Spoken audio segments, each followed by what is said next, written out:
There. We're live there. We'll put some music on.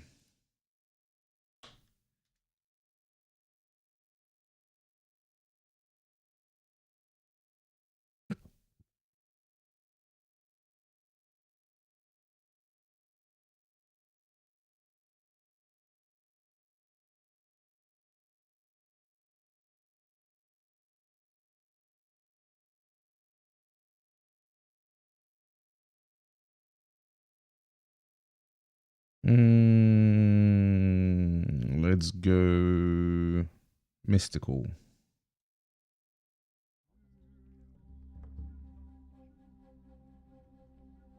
There we go.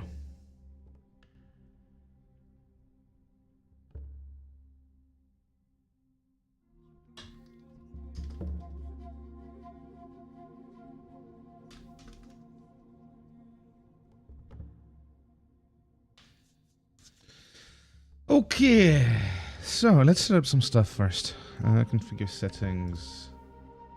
There. Alright. Advantage bonus, I think I still want it at 5. Rolling a negative SL on the channeling results in a +0. No, I don't want that.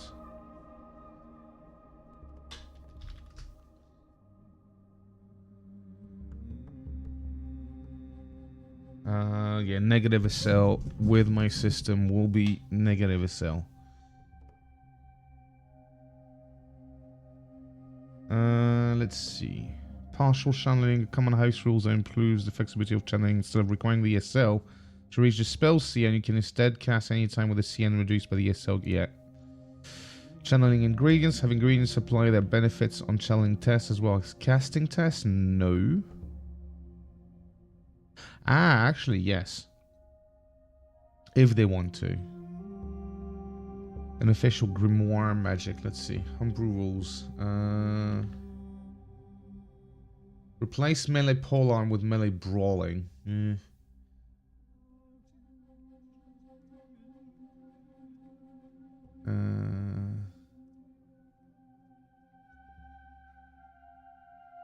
Yeah, I'm not touching those rules.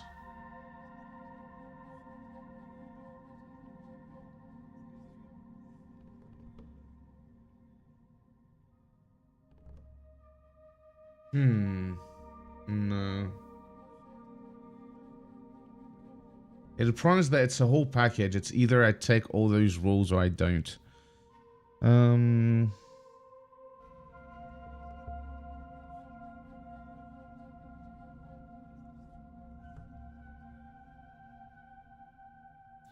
you take damage, pass 0 wounds, R subtracts 10 from the critical hit table for every point damage difference. I have 4 wounds left, 50 toughness to take 12 damage. That would put 8 past 0 with a TB of 5. That would result in plus 30 to be rolled critical. No. No. No.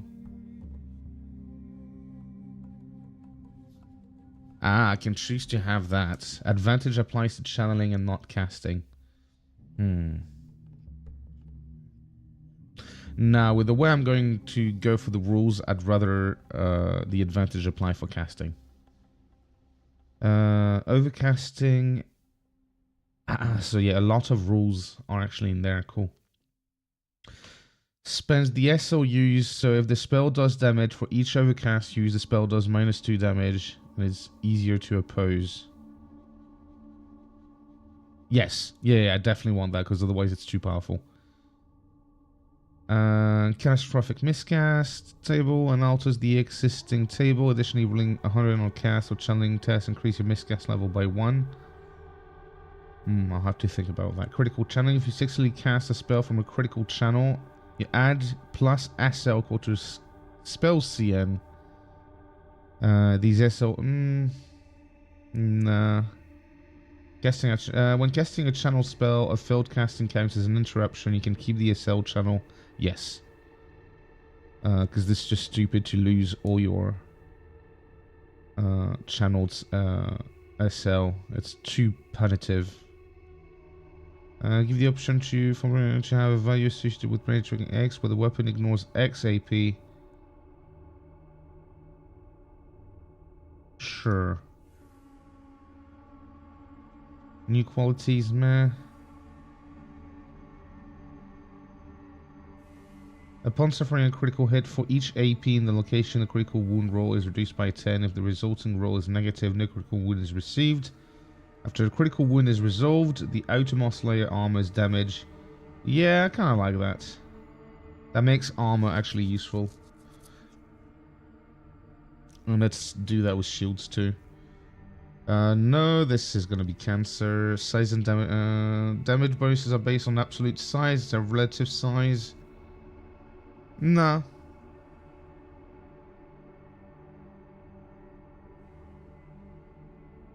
Including application of above rules, various items, see the wiki.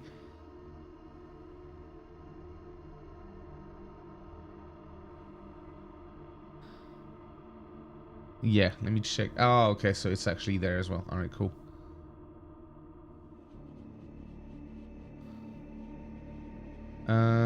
So which one was it? Item changes.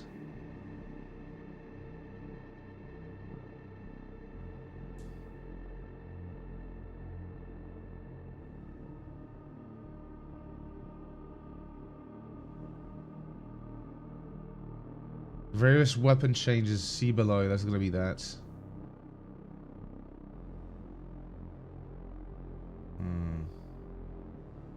Okay, no.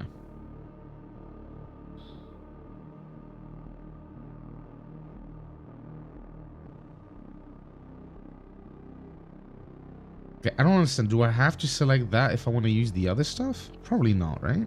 If I just submit that. Alright, see. So species, we want to go with this one, I think. Because I can't remember which one gives us... let me check. Rough night and hard days. Tables. Species. This gives us gnome.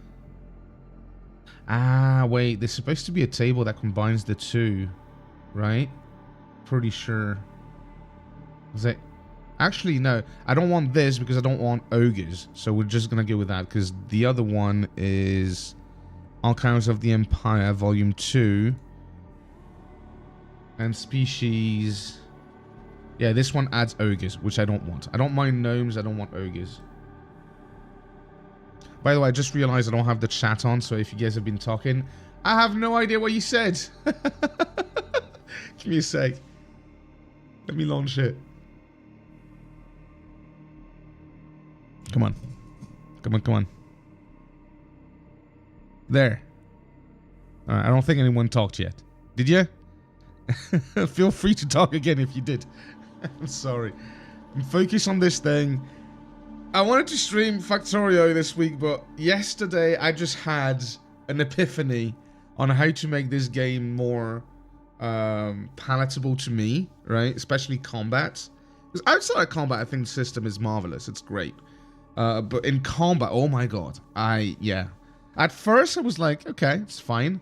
And after playing fucking like 20 sessions with it, I just couldn't stand it anymore. We're gonna go with the Winds of Magic stuff for this. Expanded physical mutation, expanded mental mutation. Oops table's fine. This is fine. Dooming is fine. Now critical, we're gonna go with the up in arms. Critical. There we go. There we go. And Grimoire miscast, that's fine. Okay. The advantage cap, we're gonna keep it at 10. I would do this previously with the advantage capping at the initiative bonus. But the way I'm doing combat this time, I don't think I want that. I think actually I'm gonna keep it at 5 because 10's fine. 10 is fine. No one is ever gonna get to 10. All textbooks to see the roll. Yep, 5. Yeah, that's fine. No, I don't like this one. Test above 100. Use the optional rule test above 100 as described. A successful test gain +1 SL for each full 10%. Yeah, that makes sense to me. No, I don't want that. Extended test and 0 SL rolling on plus, minus and 0 on extended test result in a +/-1 respectively. Nah, I don't like that. If it's a 0 SL, then it should result in a 0 SL, not plus or minus. Ah, wait, it's plus or minus 0 though. Actually, no, yeah, I actually like this. I misread it for a second.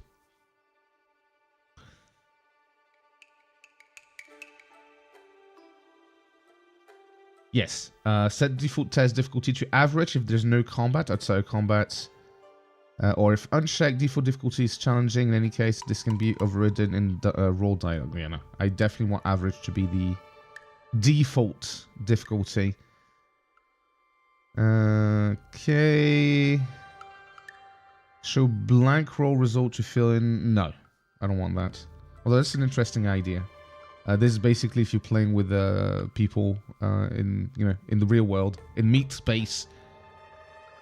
Player access to browser, absolutely. Player experience editing, yes. I trust my players. Throw money, absolutely. Use up and arms critical modifiers, sure. Sure. Use group advantage. Group player and enemy advantage together, nah. Use Wind of Magic overcast rules with use Wind of Magic channeling rules. Give me a sec. I need to check what this is actually before I click on everything. Warhammer 4th source books. So it's the rules, Winds of Magic. So it says page 22 and 23. Let's check that out. So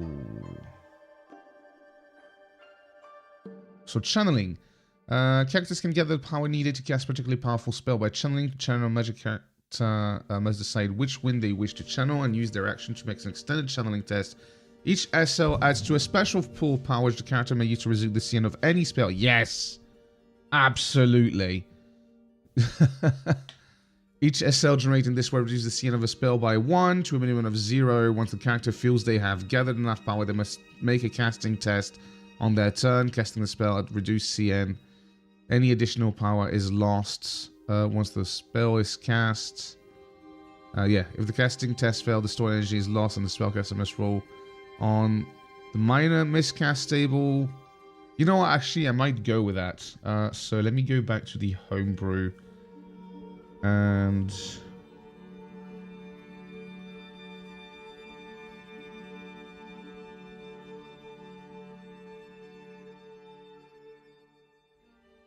it counts as an interruption. Okay, yeah, no, actually, I'm fine with that because you have to roll to see if you can keep the magic going. So that's cool. I actually like that. So where was I? So overcast rule. What about the overcast rules? If a casting roll generates SL beyond those required to cast a spell, can expend. This involves imbuing spell with greater efficacy. Yes. And finally, malignant influence, page 22 as well. Where is it? There. If a character is in the vicinity of a corrupting influence and makes a casting test or channeling test, there is an additional risk. Any failed roll requires the character to roll on a minor miscast table if the roll would already result in a roll of the minor miscast. Yeah, sure. I mean, that makes sense. Alright, that's pretty much all that done. Initiative rules. Yeah, Goldie! I like WFRP4e more because it's more lethal. Oh, I'm about to make this shit lethal, don't worry. Are you reading the rules off your roof or something? I have an additional screen up there.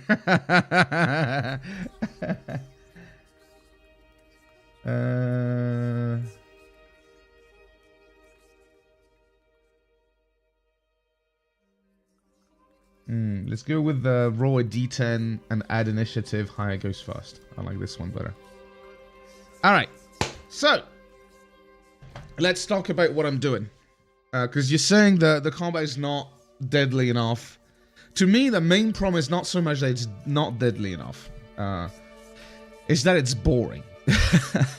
The combat in 4th edition is you get a free action, which is not much. It's like shout an order or, you know, something simple. A move, fair enough, and an action. In combat, 99% of the time, a warrior character is going to be like, well, I smash, right? Cool. Then a mage is going to spend 4 turns channeling to then fail the cast on the 5th turn, by which time either the party's dead or the enemies are dead. So the mage does fuck all during combat, right? Or they have to cast like really small spells that don't feel very impactful, right? That's my issue with the way Warhammer is. So what it needs, in my opinion, 4th edition, is more action economy. So I've already started doing some change in the rules, right? So if I go to Homebrew rules, now, let's see. Give the boss an extra turn. Now everybody's getting an extra turn. That's the idea. There.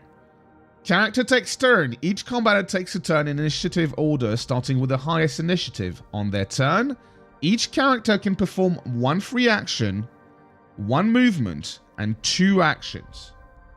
Okay, it should say there that only 1 of those actions can be used on an attack, right? Or you can combine both actions into a strong attack, but we'll get to that later. Now, what this is going to allow is a lot more player choice, right? And it's going to also, so it's going to add strategy. And in some way, it's also going to make the fight more lethal, because the different actions the players can take, or the enemies can take for that matter, is going to add bonuses or, you know, remove certain stats. It's gonna move things around, right? At the end, it should keep the balance slightly the same, but maybe a bit more dangerous, right? But the main thing is to give players more choice, right? So I've come up with a few things. The first thing I came up with, so if we go to taking your turn, there you go. This is the important part. So action. In combat, your action is used to do something, whether it's swing a sword at a mutant, jump from a rooftop to rooftop, or take a moment to gauge the situation, blah, blah, blah. Describe what you want. Okay, so.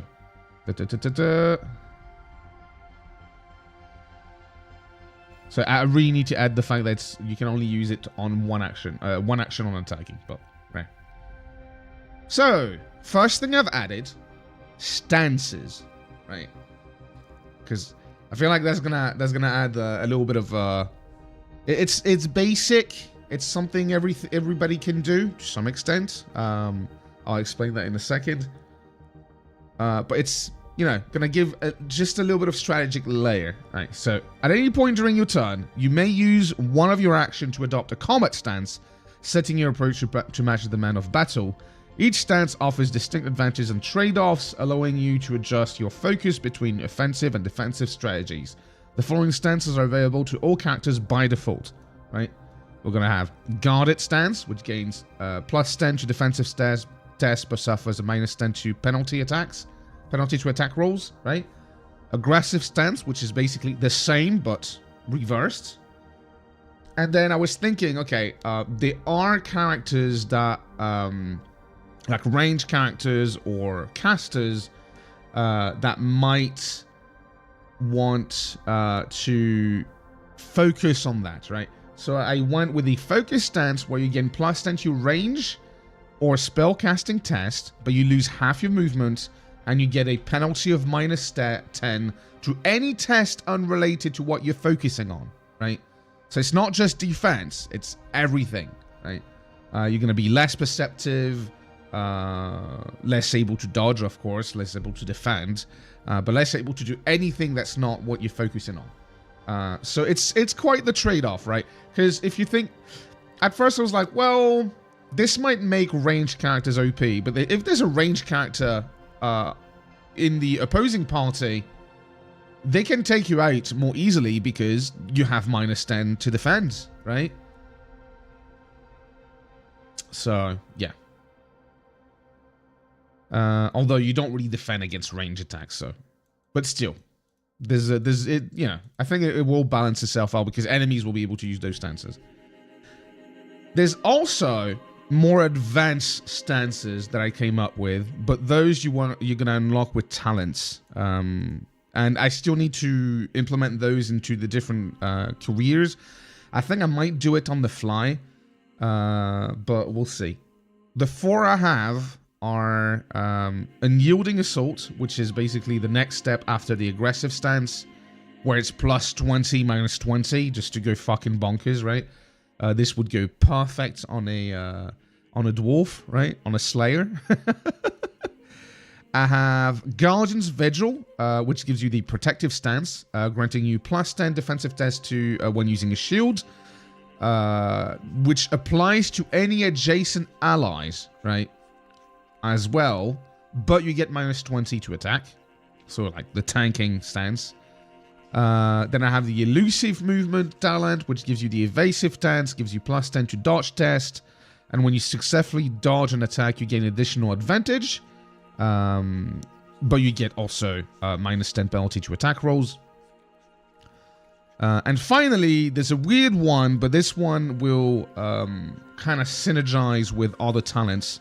And I think it can be interesting. It's called Counter Combatant, and it gives you the reactive stance, where it gives you a +10 to defense test, and if you succeed in a defensive parry, you are allowed to make an attack immediately. However, you cannot do an attack during your turn, right? You can use actions for other stuff, but not for an attack. And this will synergize well with some talents like the Duelist talent, I think. There you go. Where you get a feint, for example. You have trained how to make false attacks in close combat to fool your opponents. You may now make a feint on your action against any opponent using a weapon. This is resolved with an opposed melee fencing melee test. If you win, and you attack the same opponent before the end of the next round, you may add the SL to your feint to your attack roll, right? So basically, you do this during your turn. You go into a counter stance, and if the enemy then attacks you before it's your turn again, which is going to happen, right? You succeed at the defense test, you get to attack it with a pretty decent bonus, right? So it can synergize with that. It can synergize as well with repost is. I'm actually replacing this with a stance, but I think it can also work with reversal. No, it wasn't this one. There's another one where it can really work with. I think it's reaction strike. I can't remember. I saw another talent where it would work well with, so yeah. Oh yeah, I think it's reversal actually. If you are used to desperate combat, able to turn if you win an opposed melee test, instead of gaining +1 advantage, no, it's not that. It's not that. Anyway. The cool thing about this talent as well is that it would potentially allow you to get multiple attacks in one turn, right? Where normally with the normal rules you can't, right? The only way would be to have dual wielding, I think. No, dual wielding doesn't even let you do 2 attacks with the same weapon. There's one talent that lets you do 2 attacks with like 2 different weapons. I can't remember which one it is. All right. And right now, the way I implemented this is with a macro. Sadly, it doesn't automate much. It will just add a status. But you click on this, and then here you can pick one of the 3 stances. If you have a talent, right? If you have one of the talents, let's say I give him the Unyielding Assault, it will add it here to the list, right? Gives you a little description of the stance. And let's say I want to go to aggressive stance. Gives me a little icon. And a little icon up there. It gives you also a little pop-up with what it does. And you can mouse over here to see what it does, right? So now with this, I'll have to remember as a player then when I'm attacking, I need to add +10. When I'm defending, I need to remove 10. And then to remove it, you can just right click and delete. And there you go. It's a cool bear token, I know. Yeah, that comes with the system. That's yeah, that's all with the system. So that's what I have. I also kind of fleshed out a bunch of stuff. Because now you're thinking, okay, I have 2 actions, but I can only use 1 on attacks, right? So what do I do with my other actions? Well, this is where I added a bunch of stuff. So you can adopt a stance, right? But you're maybe not going to do that every turn, right? Once you have a stance, you keep it until you change stances or you leave combat. So I added, just for clarity's sake, kind of like basic combat action. So readying a weapon will cost an action, stowing a weapon will cost an action, reload costs an action, pick up or drop an item, jump or leap, stand up or drop prone. All this can cost an action. I also have complex actions. That's kind of a Shadowrun thing, where it uses the 2 actions for stuff that's more advanced, like overcoming an obstacle sometimes can be considered a complex action. Dealing with conditions, so if you're ablaze, bleeding, or entangled, you don't get 2 actions anymore. You have to use both of your actions dealing with that status effect. If you want to, you can also ignore the status effect and just take the damage, right? And then I have a bunch of skill-based combat action. So those that I really like, for example, I love leadership, right? So for 1 action, you can, when in the heat of battle, you can lose leadership to inspire your allies to stand firm. A successful leadership test grants +10 to all psychology tests for affected allies until the end of the next round. So that's cool. And additionally, leadership allows you to transfer your advantage to allies. For each success level you score, you may transfer 1 advantage to an ally within earshot. So that's great. Another one that can be cool is perception. By studying your opponent's armor for weak spots, a perception test allows you to target exposed areas in future attacks. If successful, you ignore 1 point of that enemy's armor for the remainder of the combat. Note that this effect does not stack and can only be applied once to any given opponent, right? So a little bonus, right? Just a little thing, right? Then we have Pray. That's pretty cool as well. Through a Pray test on your turn, you can focus your mind and find strength in your faith. Each round you succeed, well, actually it should be each action. Let me change that. Pray.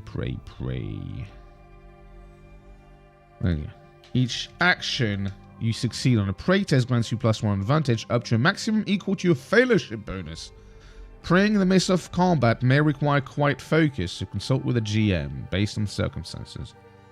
And stealth as well. No one ever uses stealth in combat, but if you manage to get behind an enemy unnoticed, a successful stealth test enables you to launch a surprise attack, counting your target as unprepared and unable to defend against you. This maneuver is particularly useful for rogue type characters, aiming for high impact attacks from behind. Then I came up with a few special combat actions. So pushback, to kind of move characters around. Using sheer physical force, you attempt to push an opponent out of your immediate space, creating room to maneuver, or pressing them into a disadvantaged position. Roll an opposed strength test. If you succeed, you push your target back 1 yard per success level. Should you fumble, you lose your footing and fall prone. Then Overwatch. This is something that the game didn't have, and I think it's kind of a shame. So you can use both your action and decide, I'm going on Overwatch, and say, for example, anyone that comes through that corner, I hit, right? It comes at a -10 because you're basically reflecting, as you know, it's a reflexive strike, so it's not as calculated as a normal strike. But yeah, there's a quick draw option where you can decide to draw your weapon and attack using only 1 action, but it would cost -20 on your roll. And then finally, you can do a power strike where you use both your actions, and it gives you +1 SL, basically +1 damage to a successful hit. So that's the action. So with all this, right? What is this? XCOM. It's just the common term used for that sort of action, right? Pretty sure it's the same in in Shadowrun. They just called it holding an action. But yeah, that's basically what I have right now. Right? There's a few more rules that I'm gonna change. We're gonna work on that soon. But this is what I have right now. I think I want to set up some basic statuses so I can give them to characters to signal that I might use this for that. For example, the armor reduction, right? I might have something like that, so I can quickly give it to one of my characters.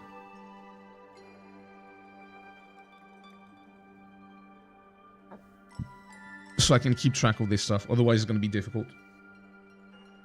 But we'll read through everything. The most important part was the combat stance thing, and I'm pretty happy with how I set it up. So, you wanted to see some tokens? Let's see.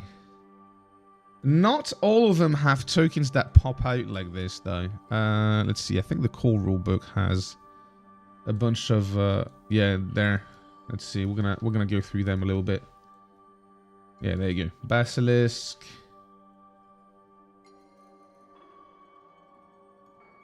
There you go. A blot let off Corn. Bray Shaman. Let's see. Demon of Slanesh. There's no tits. Supposed to be tits. A direwolf. My god, this is big. A dragon. So there's a bunch. Ghost. Giant rat. This one doesn't pop out. What about the goblin? Yep, goblin pops out. But this is not something they did with all the tokens. Because, yeah, it's quite a lot of work to do it for all of them. So most of the tokens are just, let's see if I go... Actually, maybe those are like this. NPCs? Oh, yeah, see. Most are black and white, first of all, because that's how they are in the books. And, you know, they just went with something simple. I love Warhammer because even a fucking bear is a boss fight. Yeah, but I still had the problem that combat was boring. In terms of player choice, right? It wasn't boring in the outcomes because, yeah, sometimes you'd get critically injured very fast. I don't like the base tokens. They're pretty, but each creature only has one and no variety. It depends. Some of the tokens have a little bit more variety. Oh shit. Why did I do that? Delete. I have to delete all this now.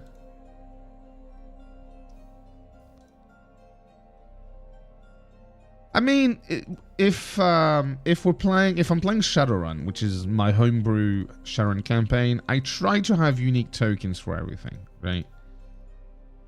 It takes a while, but I try to do it. For the campaign I'm gonna run here, which is the Enemy Within, I'm just gonna use whatever the fuck is already created, because I don't want to spend too much time on this. I already spent way too much time on making custom maps. But let's see. I'm pretty sure there's a few. No, it's not. Is it? I think, yeah. Yeah, there you go. The Dockland Drinkers. If I grab, there you go. There's like 3 or 4 different portraits. Yeah, there you go. There's 4 different portraits and it grabs them randomly. So you kind of have a little bit of variety. Most of the characters are unique characters, so you don't need to have multiple options, right? Like, for example, here you have, Gunner, Gustav, Haupin, Holtz, Isolde. There you go. And that's just the first scene, by the way. You have all this.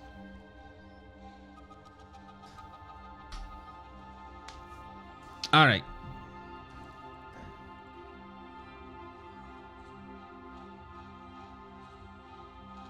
So far, people have liked how I do combat because there are always some unique enemies mixed in. It's one way to add stuff, but once again, right? For me, the way this system was set up was very frustrating, especially for magic users, right? Because magic users, we had an alchemist in the party, right? And his spells were very expensive in terms of casting number, right? And every fight, he would spend 2 to 3 turns channeling and then cast. And half the time, because when you start, you don't have very good stats, your cast fails, right? Because you have like 60, right? And you need to roll under 60, so it's 60% chance to succeed. So it's about half the time that it fails, right? And basically, you've spent 3 to 4 turns for nothing, right? I really suggest you go look into Warhammer 4. No. I don't need to. I have the hope, because the problem is that for Warhammer Fantasy 2nd edition is not ported in Foundry. And I want to play with Foundry because it's very convenient, and I have the official modules for all the campaign. I don't need to look the other stuff, right? I'm just gonna make some house rules that I can quickly adapt, where I don't need to do too many things, and it'll be fine. I think the action economy is going to change the combat for the better. It's going to make it way more interesting. Outside of combat, I'm not changing much. I'm changing a few things. Mainly, again, with casting and praying as well. Because I find those to be, again, very frustrating. Like, pray, it's the same. Very often, you start with a character that has 40 in pray, right?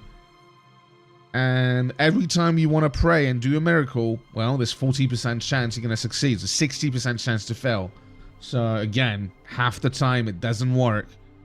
And it just feels very frustrating. Now, I don't want to make it too easy though, right?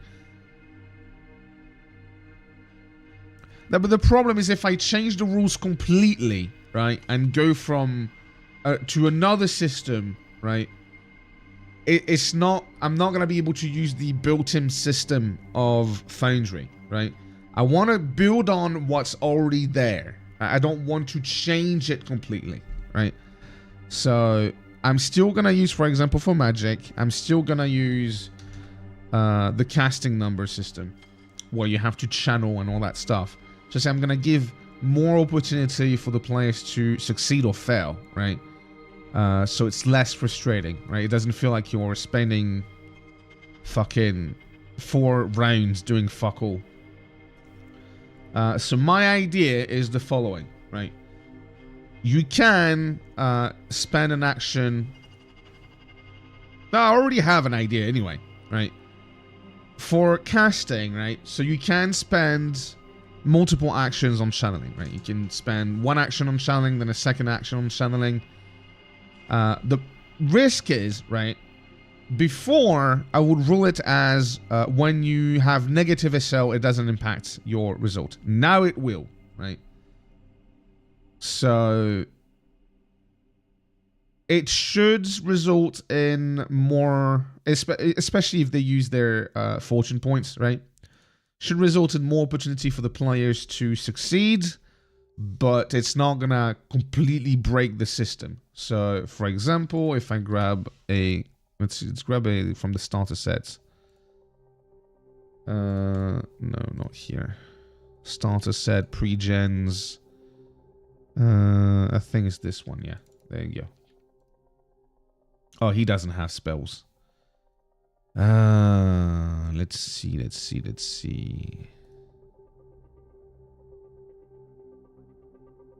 Maybe Death on the Reich. And this should be up there, by the way.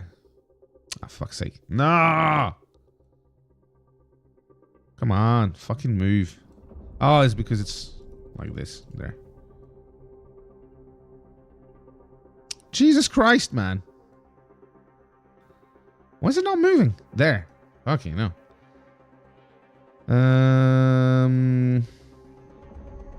Where is she?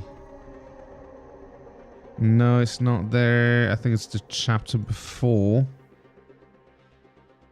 Is it? Wittgendorf. 1, 2, 3, 4, 5. Missing chapter 5. What the fuck happened?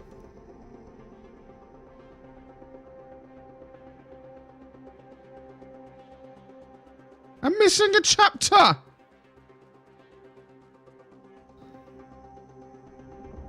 Well, let's see. This guy, I think. There we go. This guy's a mage, right? So, for example, right? Kermit of Cassandora. Big spell, right? It should be because it's pretty fucking powerful, right? It's CN 10, right?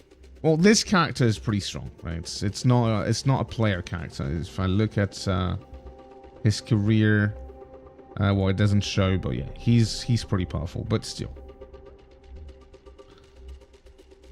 Language magic is only 69, mind you, right? And channeling as well. So, to cast... Let's see how much time it would take normally to cast Comet of Cassandora. Right? Channel. Okay, I do have that. But let's say I'm a starting character, so I don't get any bonuses, right? Alright. Roll. Okay, I got 2 successes. Channel. Roll. Okay, I got lucky. I got 4 successes. But even being lucky, that's still 2 rounds I spent on this cast, right? Alright, channel. Boom. Roll. Alright, I didn't get so lucky this time. That's only 7. Alright, channel. Roll. Alright, I got 1 more. Right? I spent 4 turns on this shit. Okay, so now, finally, maybe I'm gonna cast. And because I'm using these stands, right? Well, actually, there you go. So let's say I cast now and I fail, and I've spent 5 turns. Now with my system, so far I would have spent 2 turns, right? Channeling. On my 3rd turn, I decide, okay, now it's time. Because I'm using the stance, I get a +10 modifier, and let's say I have 2 points of advantage that I've accumulated. There you go. Now I roll, and now I can cast. Finally, right? Doesn't Shanley give you Winds of Magic to cast spell with? It does. It does. I'm just saying, if I wanted to cast this specific spell, which is a CN10, right? It's supposed to be hard because it's CN10, right? But should you really spend fucking 5 rounds on it? Right? Let's see what it does in the end. Alright, it does 17 damage, so it's quite a lot, right? But it's still resisted, I'm pretty sure, right? It's not like you fucking kill everybody in 1 fucking hit. Then acts as a magical missile with damage +10 that hits all target in the area effect. Alright. But I sure hope that if you spend that much time on casting that spell, it would do damage. And the AoE, mind you, is only 3 yards, right? Which is not much. It's not like I'm completely... It's this, right? That's 3 yards. So, at most, I'm gonna get, what, 2 characters? I'm gonna kill 2 enemies in 1 hit after 5 turns of channeling. And I got lucky at some point, right? And mind you, this is a powerful character, right?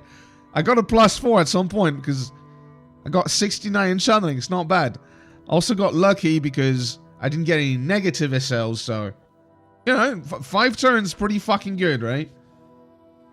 Don't you roll for Winds of Magic in areas or something? No starting amount? No, not in this.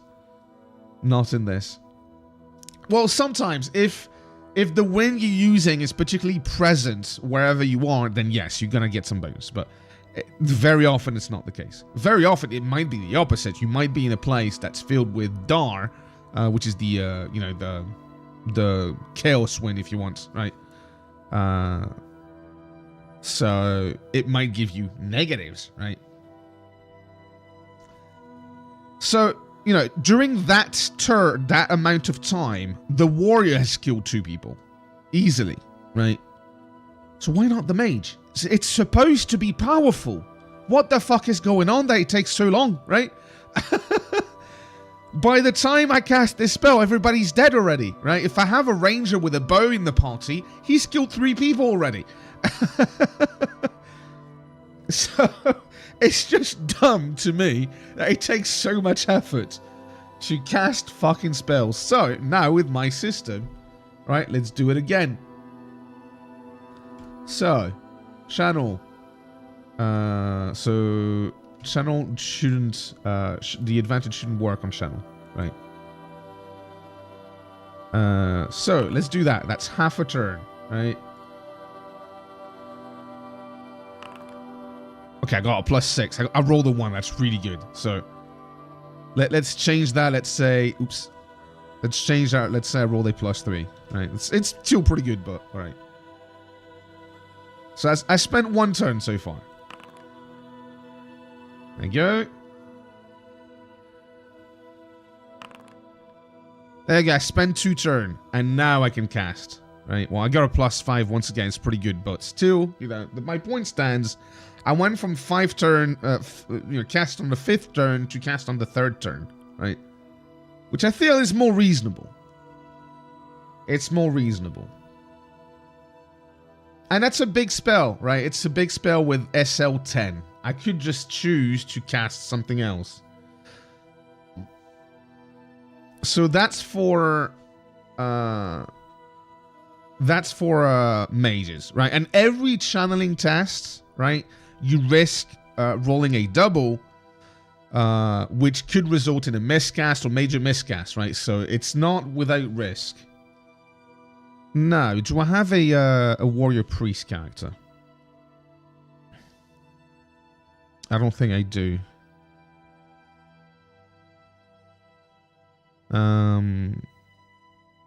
Let me just make one real quick.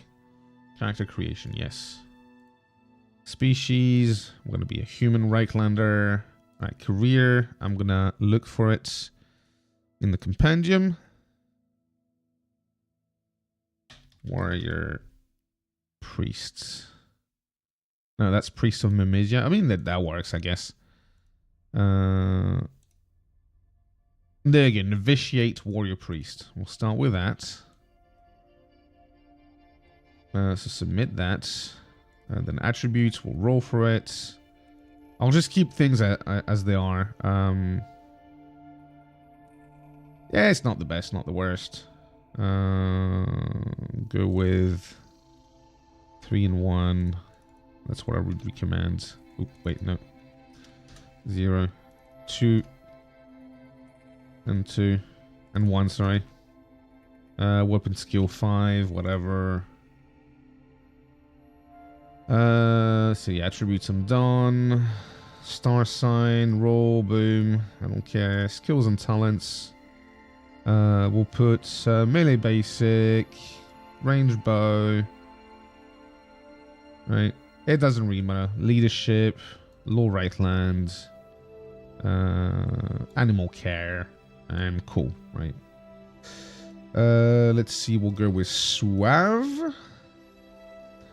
And then here, I'll put 10 points in prey. I'll put 7 points in this. I'll put 7 points in this. 7 points in this.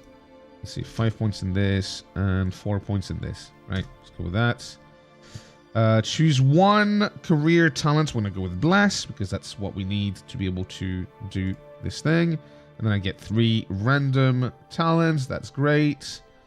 Raw income, we got our trappings and adding details, doesn't matter. Submit, boom. Oh, there we go. It did work. I don't know why it's stuck there. There we go. All right. So we're gonna call this Warrior Priest. There. Now I just need to grab my prayers. Because if I remember correctly, the talents. What is it? Bless. There you can deploy the blessings of your deity. So let's grab a deity. Let's grab Sigmar, right? Just basic Priest of Sigmar. We're gonna grab all the blessings. Just the blessings for now, right? Because for the other stuff, we need miracles, right?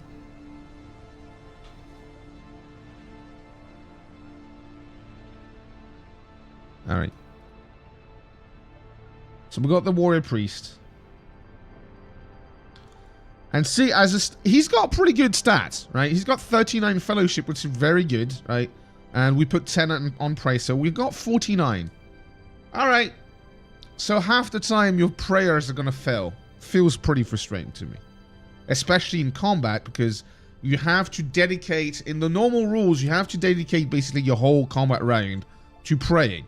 And half the time it's going to fail. Doesn't feel good. Right. So now it's going to cost an action. So you can do a pray, right? And alright, it succeeded. Great. I can buff someone, I can do something, and then I can attack. And if it fails, that's fine. Right? You can still do something. You can, with the rules I'm going to go for, you can keep on praying until it succeeds or until it miserably fails, right? Either, if you get -4 SL, you get a sin, right? Which I go to religion. You can see there's a sin thing here. So Sigmar. There. And sin points can be bad. So, you know, if you insist in your prayer and you get a -4, the way I see it is that your god is punishing you for your hubris, right? You're being too demanding, or whatever, right? And even out of combat, it's going to be the same rule. You can keep on praying until either you succeed or you decide to stop, or you get -4 SL, right? Because let's say I decide to do a Blessing of Hardiness. Okay, I got +1. That worked. That's great. But let's say I fail. Let's say I get a -3, right? Now what do I do? Do I risk it with one more roll? Because now I need a total of 4 SL, right? to succeed it, right? So you have to decide. I roll again. +0, still not enough. And also, yeah, there's also going to be a maximum of how much time you can spend on it, right? Which I think I'm gonna be doing 4. Yeah, keep on going. -2, boom. Ah no, I failed. So now I have a sin point, right? So yeah, that's the idea I have for this. So it should make those characters more fun to play as well. And I think that's about it. So what I need to do now, and I think I'm going to do with the condition lab, I need to check with the rules I've made. So rules. Homebrew action. I need to check if there's any action where I could set up a status. Alright, let's see. Animal care. In combat, you may quickly assess an enemy animal for signs of weakness or injury. On a successful animal care test, you and any allies you inform gain +10 to hit the animal or rider until the end of your next turn. As you highlight a flaw such as a limp or loose tack. See, I don't think it should be until the end of the next turn though. Huh. Because I feel like if you find a flaw, right? It's not going to disappear next turn. It's going to be here the whole time. So it makes sense to me that this rule is not until the next turn. It's just period. You saw the flaw, you get the bonus.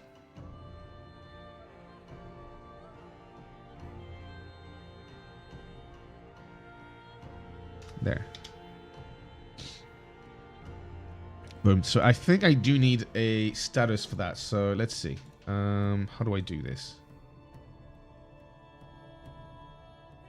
Yeah, custom. How do I change this shit? Ah, here. All right, cool. So, let's look for an icon that could be something related to an animal weak point. I grabbed a bunch of icons from the Pathfinder system. This could work maybe, but I think we can find something better.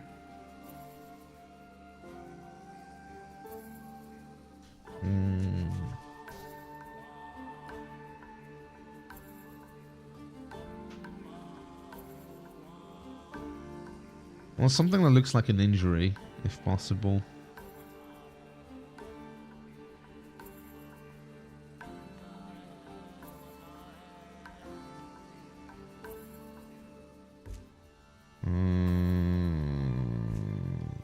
On an animal as well, if possible.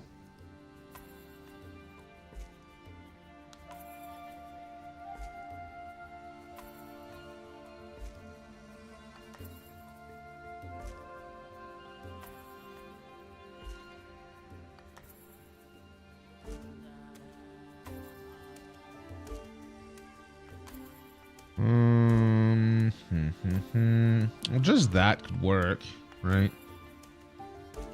There's more bleed stuff, but it could work as well.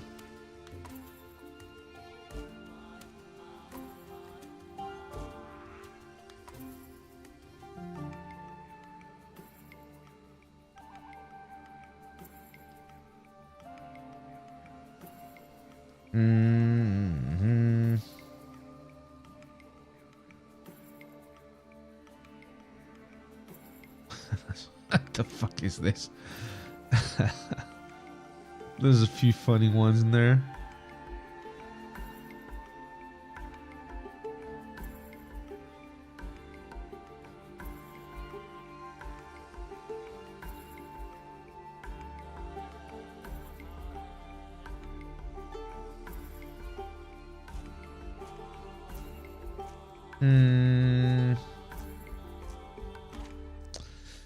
Hey, Don, what's up? I think I'm gonna have to re-explain shit for you. I could go with the this one as well. Let me see.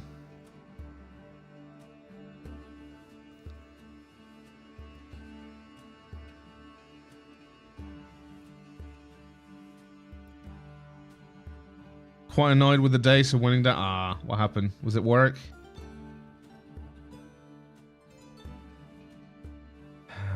Can't find the fucking icon that fits.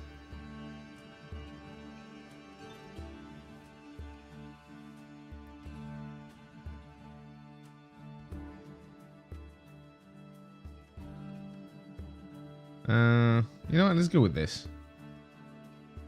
I think. I'm assuming I'd check the rest, but I think this will do.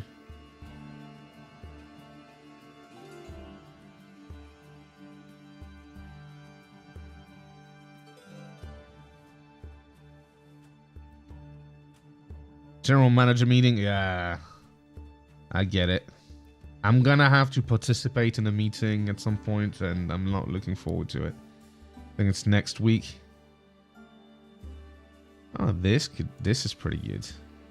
Let's go with that.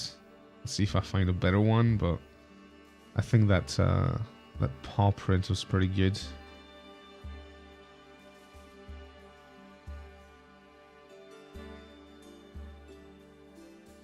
They made way too many icons. That is insane. I don't know if that comes from a library or something, but my god. That is crazy. Oh, this is good as well.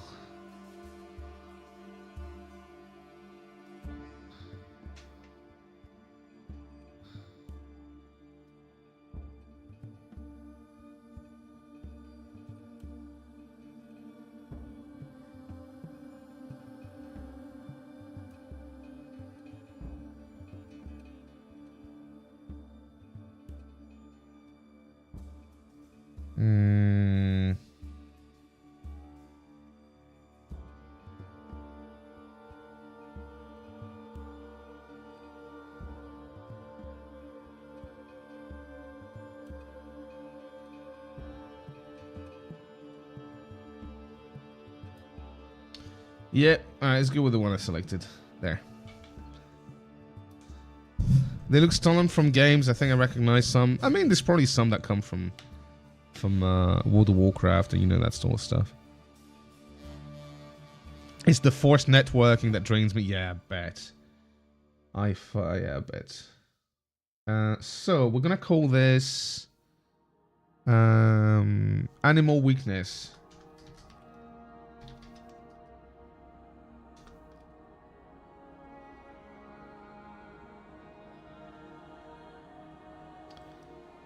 And we'll work on that later. I want to show some stuff to Don. And now it appears... Huh. Why? Give me a sec. Oh, I didn't save it? Oh, you have to save down there, you fucking cunt. Oh my god. Alright, let's grab one real quick. At this point, I don't care.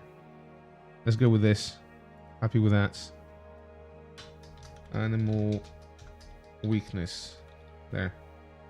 Save mapping. Boom. There we go. And now it works. Although it doesn't show up there. It's undefined. Okay, I think I have to add some more stuff to it. Alright, whatever. We'll see. I might have to do this with macros as well. We'll see. Anyway, done. Let me show you what I've done. Let's see. So rules. So like I said, I added the combat economy, right? So action. Or was it?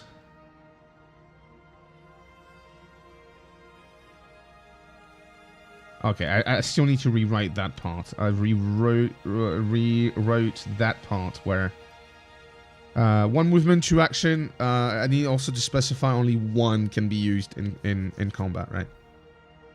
So, still you get a free action, and now you also get to adopt a stance using one of those actions, right? So I got the three basic ones that you know, and let me show you how I have done it.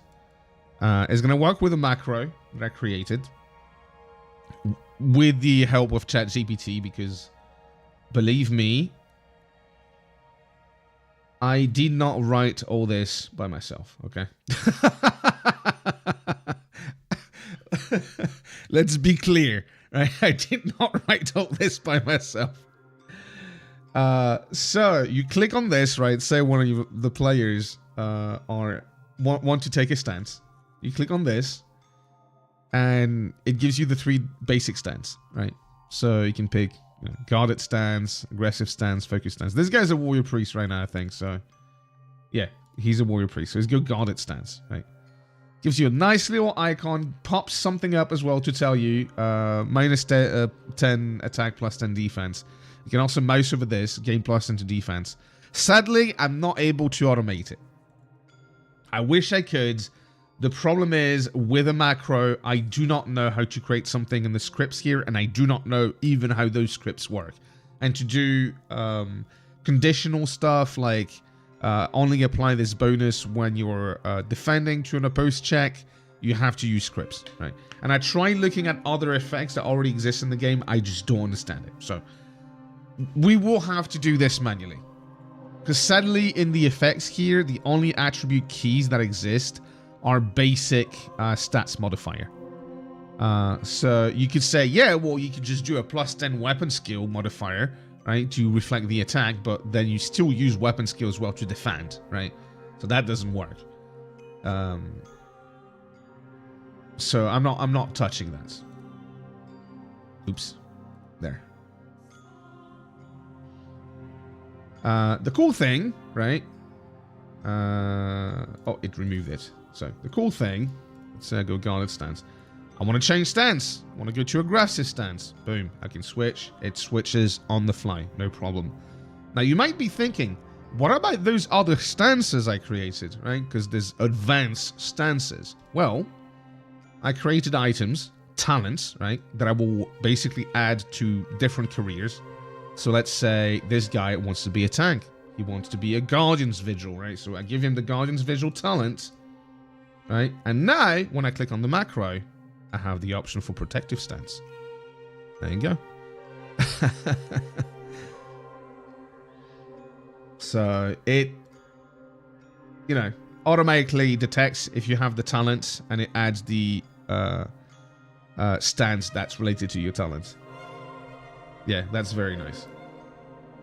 Now, what I need to work on now is all the actions I added, because I added a bunch of actions. So I was going to work on that. So let's have a look real quick. So there's basic stuff that you can do, which is like ready a weapon, like unsheath your weapon. That's an action. Stow a weapon, blah, blah, blah. Reload, pick up an item, jump, leap, stand up or drop prone. Those would all cost an action, right? Then there are actions that will sometimes use 2 actions, right?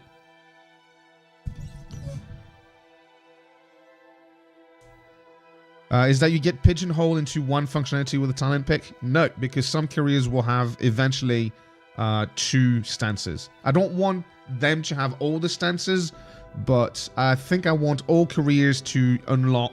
Well, it depends, right? If you're a fucking beggar, you're not going to unlock much combat stuff, right? It's not your role as a beggar to be fighting.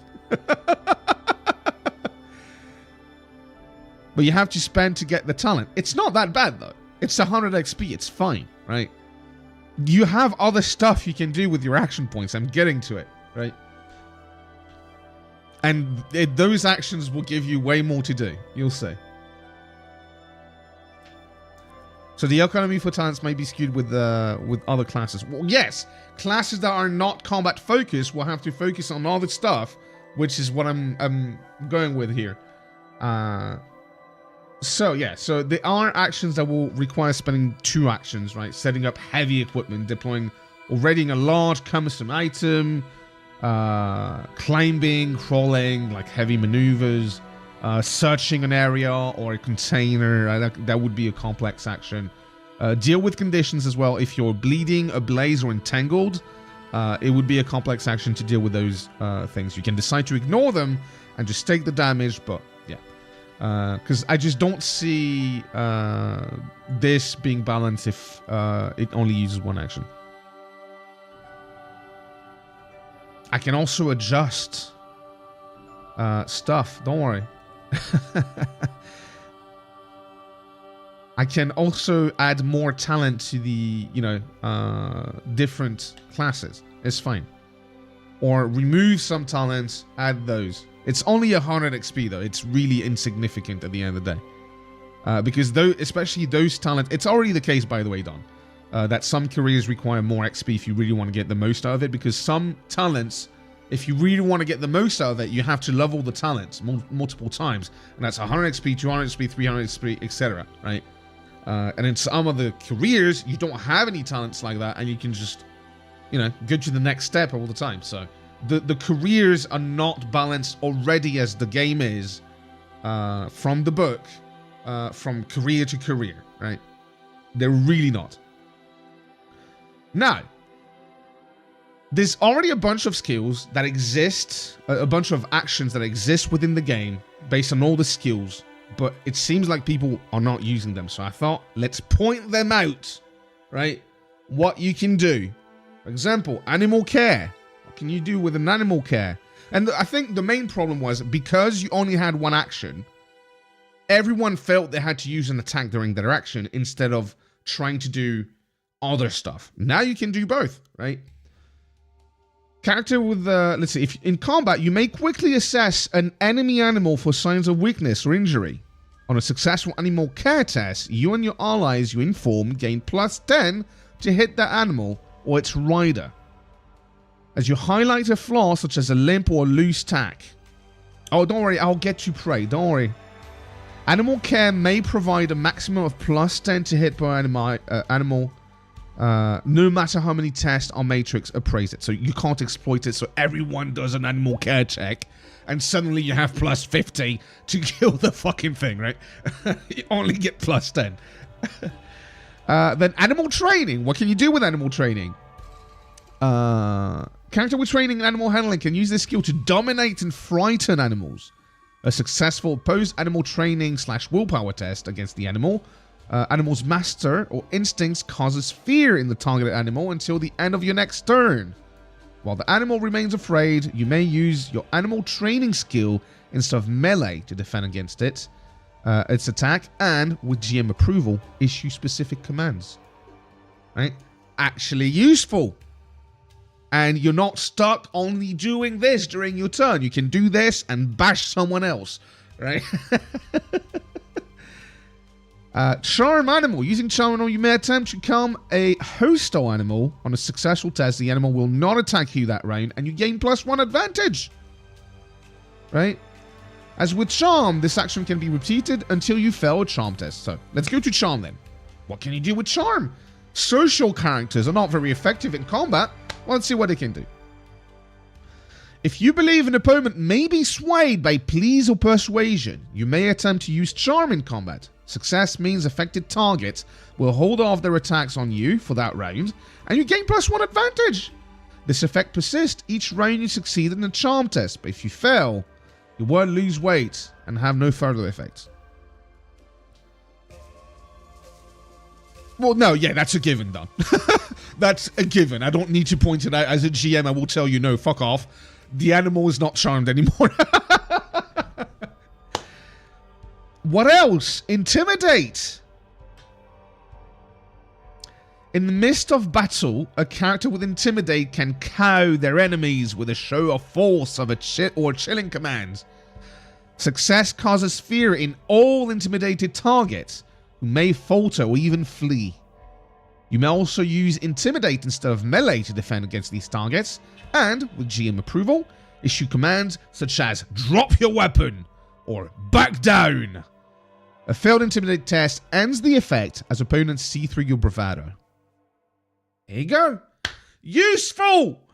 You can use the fucking skill! You guys never used Intimidate, ever! It's useful! Intuition.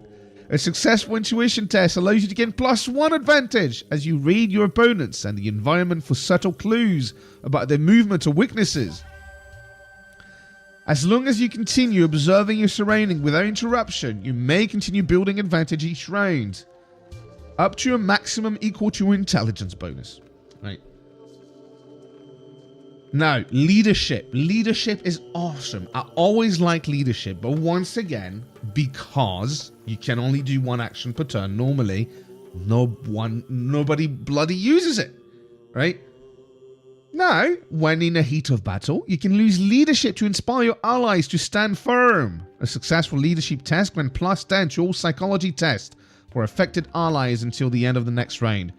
Additionally, leadership allows you to transfer your advantage to allies for each SL you score. You may transfer +1 advantage to an ally within earshot. Now imagine this combined with charm, right? You can gain advantage with charm and then transfer it with leadership. You're not doing damage, you're doing something useful nonetheless. How good is that, right? Outdoor survival. In wilderness setting, a successful outdoor survival test can give you +1 advantage as you note strategic advantages in the natural surrounding. Like with intuition, you may continue to build advantage each round to a maximum equal to your intelligence bonus. Little thing. It's basically if you're better at intuition, you can use outdoor survival when you're outdoor.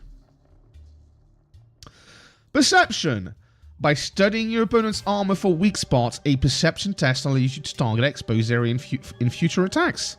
If successful, you ignore 1 point of the enemy's armor for the remainder of the combat.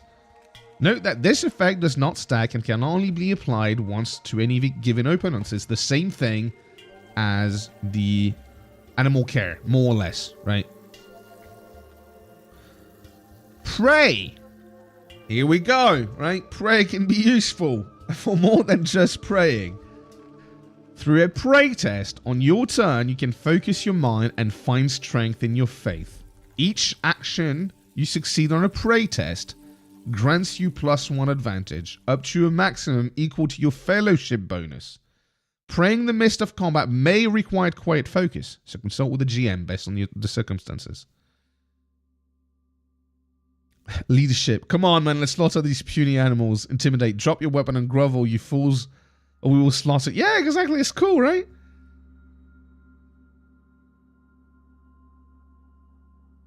By the way, this is in the game already, right? The prey thing was I didn't create it. It's already in the game. And I just took it as is. I didn't change anything. It's just that now, because there's an action economy, you can actually spend an action praying, spending the other action doing something else, right?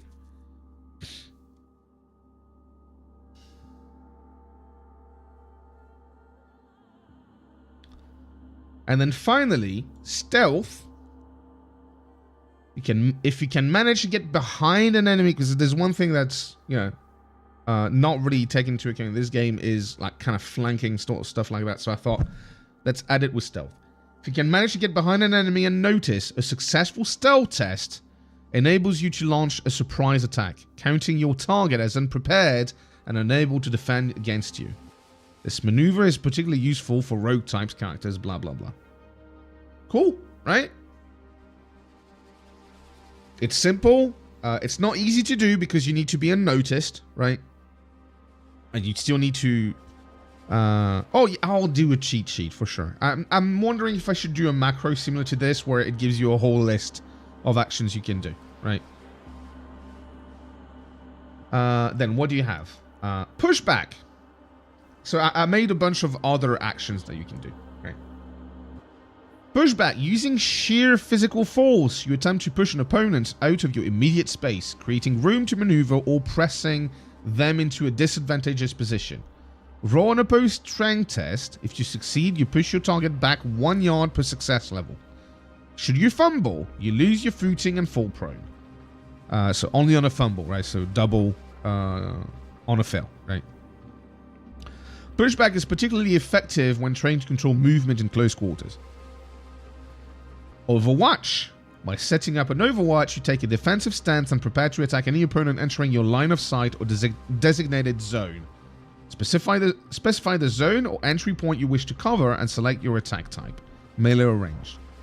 When an enemy crosses into your prepared space, you may immediately attack at a -10, reflecting the reflexive nature of the strike. Overwatch is especially useful when defending doorways, choke points, or key vantage points, helping control the flow of the fight, right? Useful. Quick draw, I added this just in case. Basically, you can quick draw an attack with the same action, but at a -20. And finally, power strike, because sometimes maybe you don't want to use your actions on different stuff. You just want to attack. Well, you can use both your action to do a power strike, and it gives you +1 SL, so you do a little bit more damage. Right now, that's all I have. And it's already quite a lot, I think, right? It's already going to give some characters way more to do, right? If you're a social character, it gives you leadership. Maybe you have a little bit of intuition, so you can use that. It gives you charm, intimidate. So much to do without even using a weapon, right? Without even using a weapon. Now, when it comes to casters and priests, is going to be somewhat similar. Praying takes one action. And what happens if you fail? You can try again. You can spend another action and pray again, right?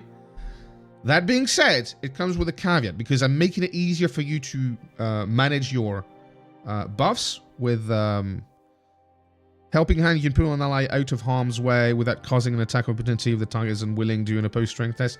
Yeah, that's a good one. I'll think about it. I'll think about that one. That's a good one.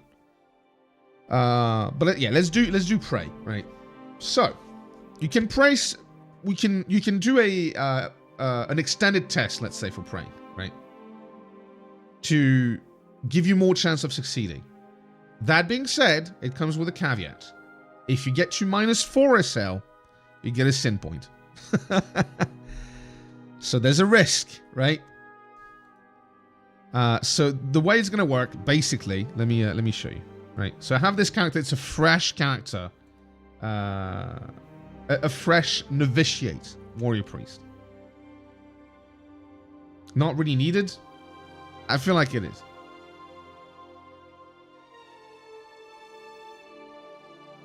Because it will happen where you're going to try several times, right? The problem was that buffing used a whole round fail success. I know. Still, sometimes the thing is, I want to give a risk for when you're trying several times in a row. Right? Because otherwise, it's also going to be too easy, right? So, let's say you want to pray. So the way it's going to work now is that you're going to roll pray before you roll the actual thing you want to buff, right? So you roll pray. -1. Shit. All right, cool. Let's try again. +0. Still not good. Still not there, right? Because now I have -1, right? It's an extended test. -3. Shit! -4. I'm fucked. So it's up to you if you want to insist and keep praying at the risk of your god saying, "Stop bothering me." You can still use a point of fortune, right? It still works.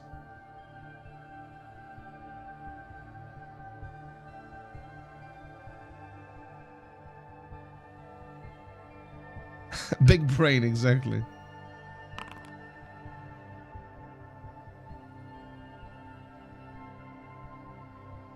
So, spending more than one attempt at praying gives you the chance to succeed, but it also gives you the risk. Shouldn't they declare their prayer first? Not really. It doesn't matter. Because for me, it's a little bit like channeling, right? I'm treating pray a little bit like channeling now, right? You want to succeed the roll, and then you can pick whatever blessing you want to do. It doesn't matter. To me, it doesn't matter. It's not very important. Now, with miracles, maybe... I can't remember how miracles work exactly, but yeah.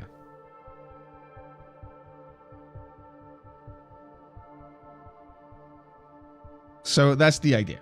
If you don't succeed, because normally, right, outside of combat, let's say, because in combat it kind of makes sense, but let's say outside of combat, you wanna do a blessing on somebody. You roll once, you fail, right? The way I would rule it previously is you can't try again, right? You just tried, it didn't work. I'm not gonna make you try, right? I could, but maybe with diminishing return, with a -10 every time, it doesn't feel very good though, in my opinion. So doing it as an extended test where you get 4 attempts at reaching a success, but you also get the risk of getting a sin point for your hubris, I feel like is more fun, right? And it does add a little bit of the risk reward that magic has, right?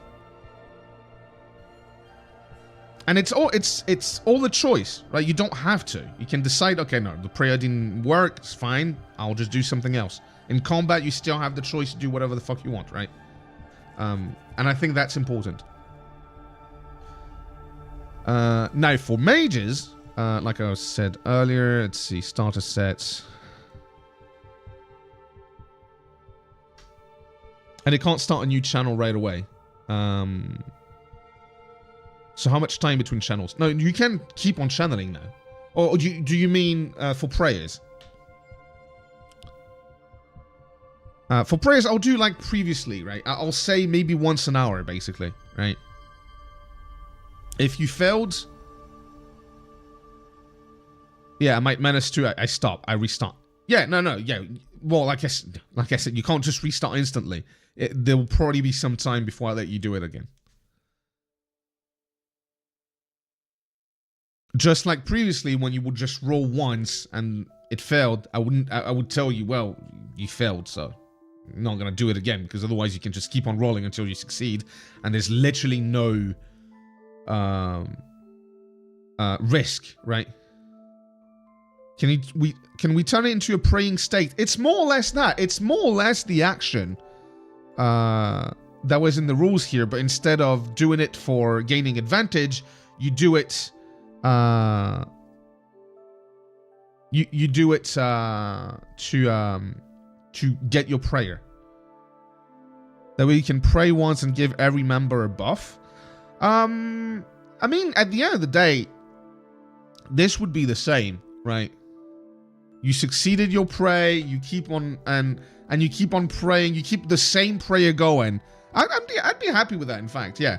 If you succeeded your prayer, you can keep the prayer going, and as long as you succeed, you can apply the buff to other people, sure. But if you fail, it's over, right? Once you start the prayer and the prayer started taking effect, right? Once you fail, finished. You're in contract with your god and give a wish list. I'd be happy with that. That's fine. I don't mind. We will have to decide if we can do that for blessings only, maybe, because I think if we do that for miracles, it might be a bit much. And miracles, generally speaking, tend to be AoE anyway, I think. So it's not even that big of a deal. Shit, where was it? See, it's not you that I want because you don't have companion. I think it's here. Was it enemy and shadow companion?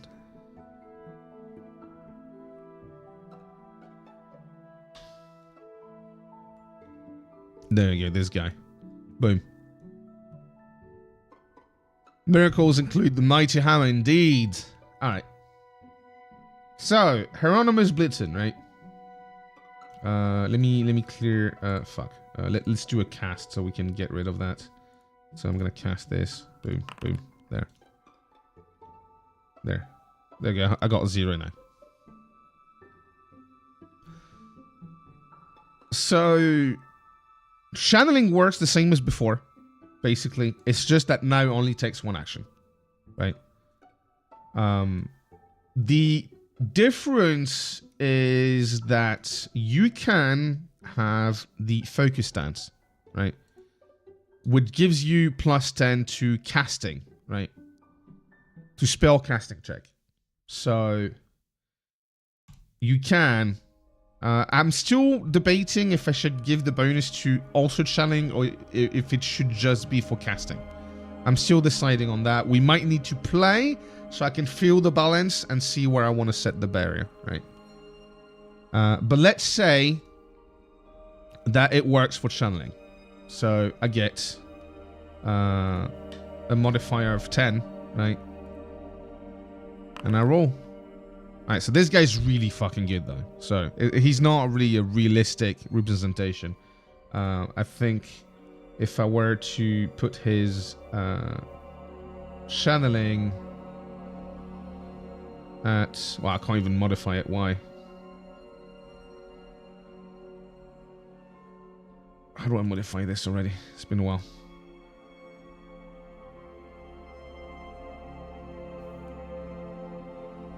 Oh, it's here. I'm being stupid. Let's say I put that at 0, right? So it's more realistic. So let's see, magic. Alright, there you go. It's all at 0. It's still at 0. So if I do channeling, right, I get 10. It was 69. I know. It's just it's more, you know. Okay, I keep rolling like crazy, making it very unrealistic. So yeah, here's the thing, right? So you think you've seen Comet of Cassandra in Total War Warhammer, and you're like, oh, this is a crazy spell. It's strong in the TTRPG. It's not as strong as what you see in the game, right? Because let me show you. It does 12 damage base. Awesome. Oh, it's so strong. All right, but it's casting number 10. It's gonna take me fucking 4 turns of channeling, right? In that amount of time, the warrior priest has dealt at least as much damage, right? To 2 different people, right? Because fiery hammer and all the bullshit, right? And you're thinking, yeah, but that's gonna be a massive AoE. It's 3 yards. It's this big. Look at this shit. It's tiny. It's not even worth it, right? So even a spell like this, that's supposed to be crazy powerful, well, now it's actually going to be able to. You're actually going to be able to cast it in maybe. No, yeah, 1 range 2 kick. But once again, I just rolled a 6. All right, and it's still not enough. But mind you, right? Because I need 10. Right, I need 10. So I would still need to channel it 1 more time. Right, but once again, I might not do the bonus on channeling, the +10 on channeling. Right, it might just be for casting. Right. Okay, now I rolled 21, which is really fucking good again. And now I have enough. So I spent a whole turn channeling, and now next turn I can cast. But once again, first of all, I rolled really well, and I might not give the channeling bonus. Which, if that was the case, I would have 9 right now. Right, I would have 9 in SL. I would still need to. I would either need to risk it and cast the spell, or channel 1 more time. Right, because realistically speaking. A starter character, right? Well, not just a starter character, but a rank 2 character, rank 3 even sometimes. We'll say you have intelligence 50 and channeling. Well, maybe not even that much. 50 is quite a lot actually, because you would start, the max you would get is like 30, right? So let's say you'd have 14 intelligence. It doesn't even let me. Yeah, there we go. 14 intelligence, and then maybe 10 there. So you have 67. So yeah, I don't think I would apply the bonus to channeling.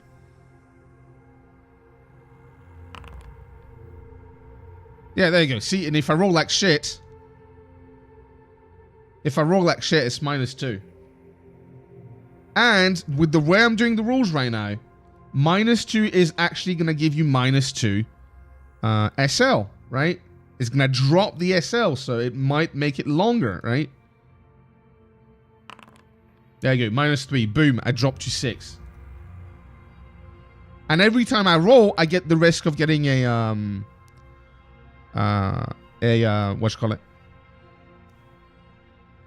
miscast, right? Oh, I have, it's right there. Look at that. It's right here.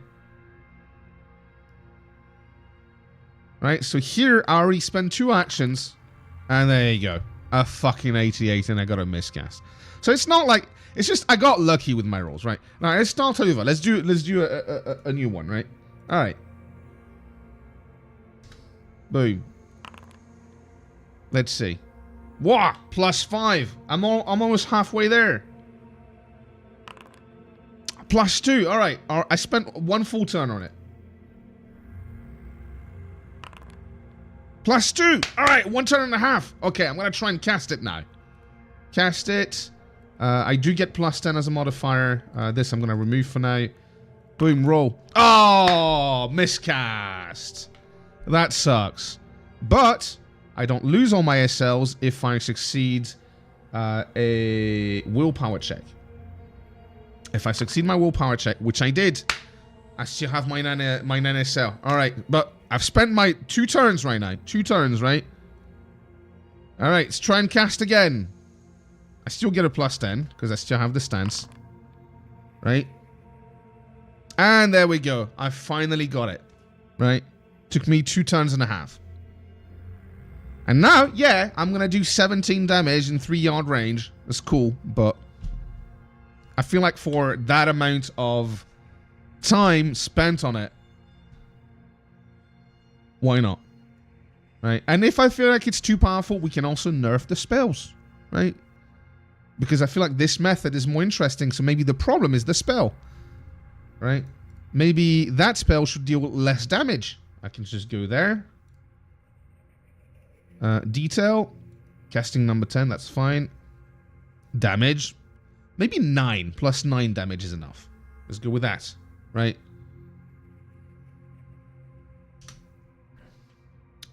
It will definitely be a work, you know, as we go.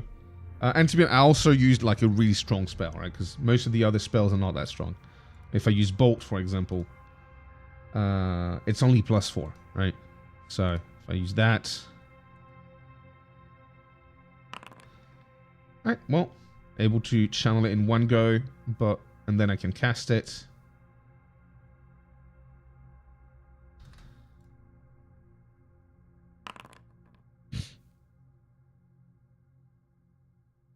Oh, it's an arrow shield.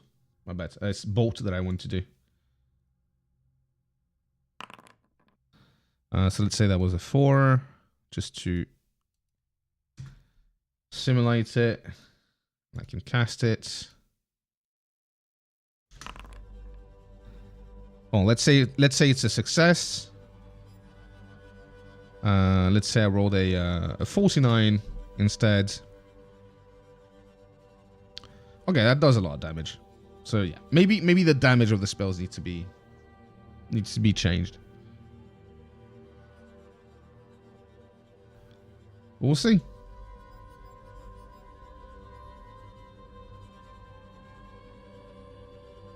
We will see. But I definitely don't want... What I definitely don't want is having my mages spending 4 to 5 turns channeling for then having the spell fail and basically them doing fuck all during the whole combat. I'd rather the spells be less powerful and then be able to cast them more often than the opposite. What time is it? Oh, it's already 9 PM. Jesus Christ.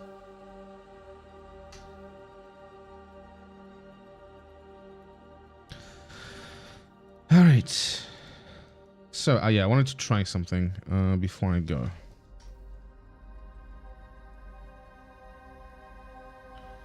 So, why is this not working right now? Because I think it's the way I've done it. Condition lab. Let's say I just call this like that.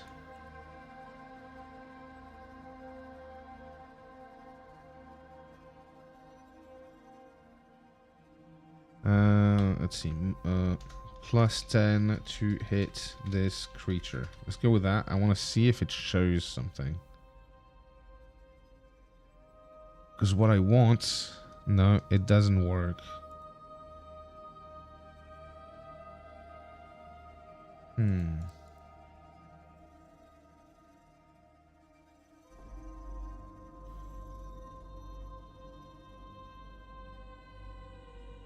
Yeah, overlay. Maybe that's what I need to do. No. If I do output to chat. Yeah, it doesn't even work. I think I need to have a journal entry, so I'm gonna test. I'm gonna create a journal entry. Animal weakness. Oh wait, we're gonna collect conditions first. There you go, conditions, and then in here I'm gonna do one called animal weakness. Create a new page.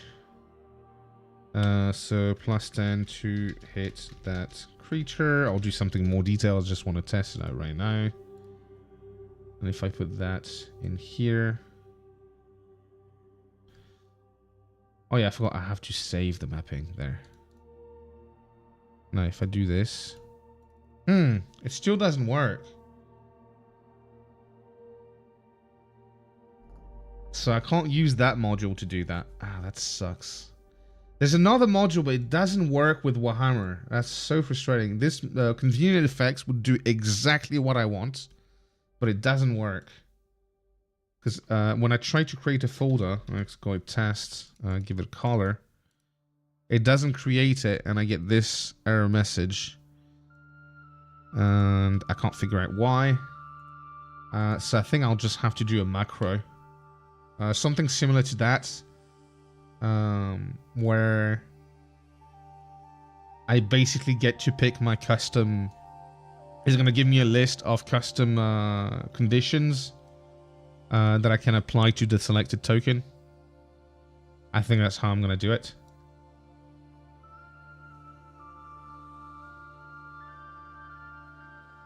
Yeah. Yep. I'm still happy with the stance thing. That's really fucking good.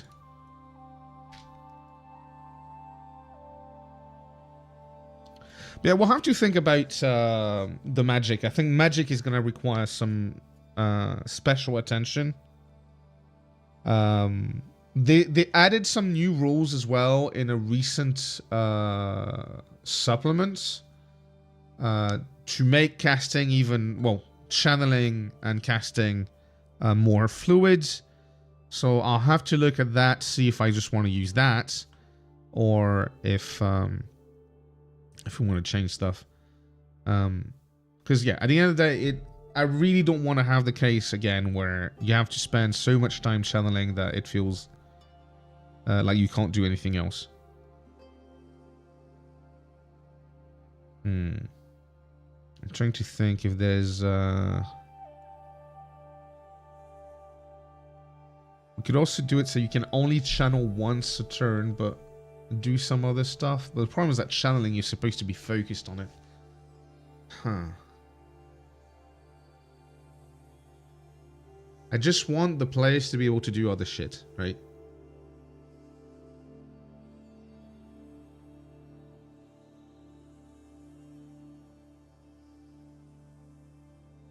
I just had an idea. Since you're already channeling magic, maybe you can still cast petty spells, right? Petty magic. So during your turn, you can spend one turn channeling, one action channeling, and the other action casting a petty spell.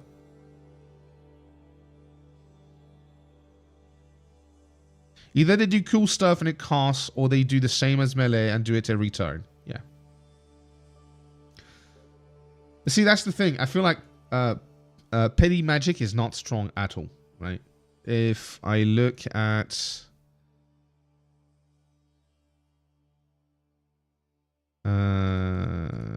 starter sets, pre-gens. Let's grab this guy, for example. He's got shock, dart, and light. So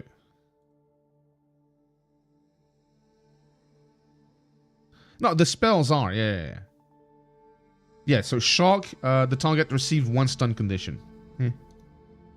Dart, it's a magic missile +4. No, yeah, it doesn't do much damage. Let's say I target this guy with that, and I cast dart.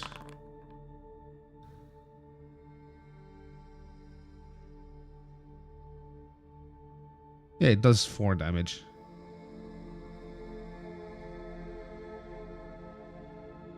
There. And it's resisted by toughness as well, so I basically dealt 1 damage, right?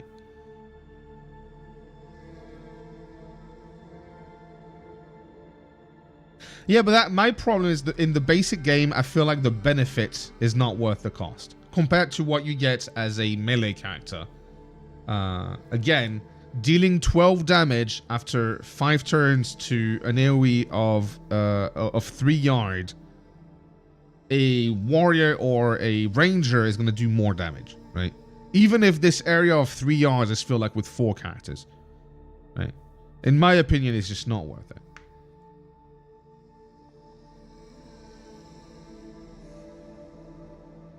Yeah, that's why I'm trying to think if there's a way with channeling. So yeah, either I make it so, because I'm trying to think if I want the players to be able to channel twice per turn, right? Or if I want them to be able to channel and do something else. But again, the fantasy of channeling is that they have to focus on it, right?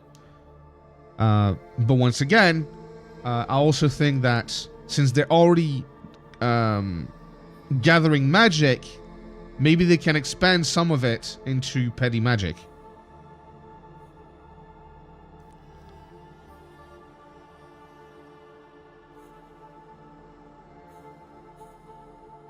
So that wouldn't make them cast faster the big spells, but it would allow them, if they can't channel twice, the big spells still take 4 rounds. That's true. But in the meantime, they could do some petty magic. Just trying to think. At the end of the day, I think it might just be better to let them channel twice and just adjust the strength of the spells so that they're slightly less strong. Not half, right? Like maybe 25% less strong. I think that will be better. And also, I probably won't add all the bonuses you get from having a staff and all that stuff, right? Because if you stack the robe plus the staff plus the talents, it quickly gets out of hand, right? Although some bonuses only apply to casting, but still, you would basically like channel once and then try for a cast where potentially you could get +4 SL, right? Because you have the talents and you have the equipment.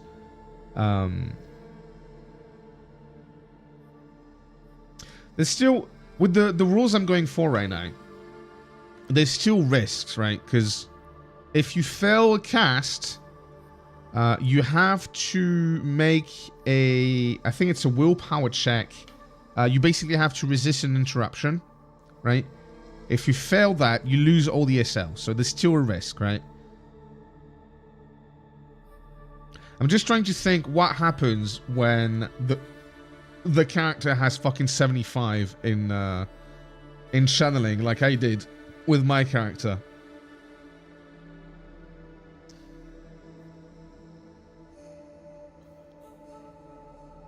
Well, right now I'm not thinking about doing the petty magic thing. Right now I'm on the option of channeling twice per turn, right? So yeah, what happens when I have 75 in channeling? Because if I have 75 in channeling, right, it's gonna get pretty crazy. What am I doing? Let's do fucking like 30. Right, so this guy is 73 right now. And there's the etheric attunement, right? Talent, so I already get a success bonus of +1. Boom. That's +7 in one fucking channel. Again, it's a really good roll though. So let me roll several times. Let's see how much I get. That's +2. Okay. That's -2. Well, there you go. -1. -0. +4. You have to think also of fortune points and all that stuff.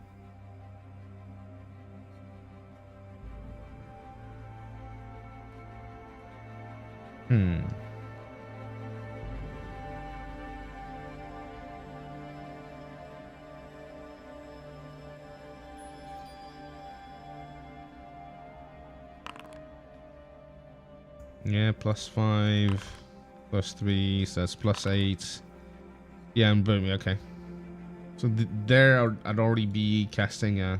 Let me check the casting numbers, how big they get.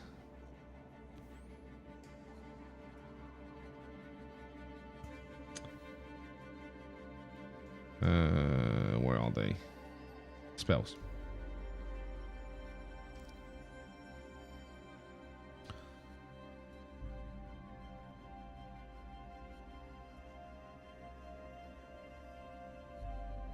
Let's go with the lore that Utrecht was using. Let's go with something that's superior to 10. I want to see the big one. Yeah, casting number 13. Casting number 12. Or let's see, like, a spell that he wanted to cast all the time, but he almost never could. Which one was it? Etheric armor, for example, right? It's only a casting number of 2, huh?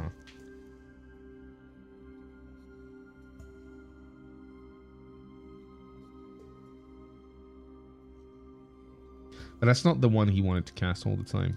What about Blast? Casting number of 4. So if I have that...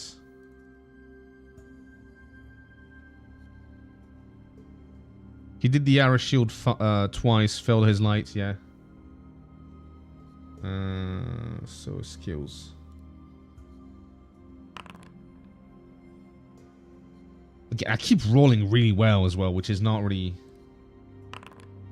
Yeah, 4. And then I can cast directly.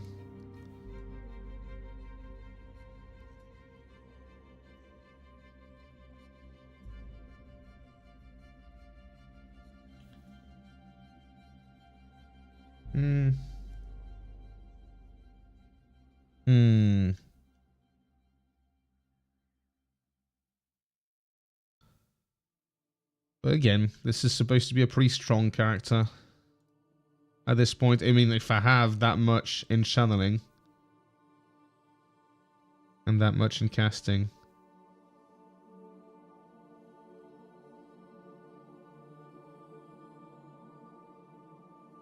What is it? Language magic 61.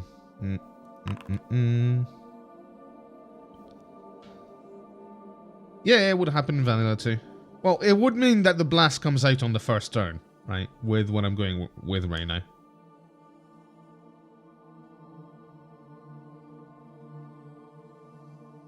Which seems maybe a bit excessive.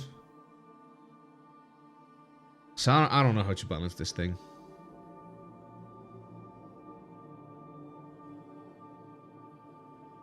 Again, maybe I think I just reduced the damage of spells.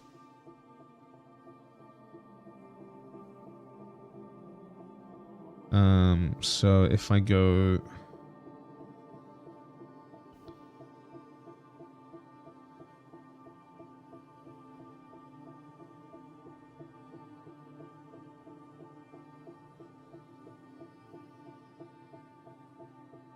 let's see. Yeah, see, this, for example, I'm fine coming out on the first turn. You gain +1 armor point to all hit location as you wrap yourself in a protective swathe of magic. You can only do it on yourself, and it's only 1 point of armor everywhere. That's fine. I don't mind this at all. Etheric arms, I think, would be fine as well. You create a melee weapon with damage equal to your willpower bonus. This may take any form, and so use any melee skill you may possess. The weapon counts as magical. Alright, cool. It's a magical weapon, but you still have to spend a turn casting it. That's fine.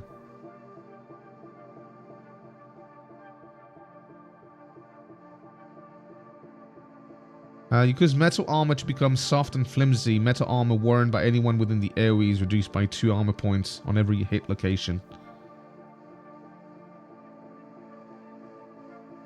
Yeah, maybe I do 1 armor point on every hit location here, for example.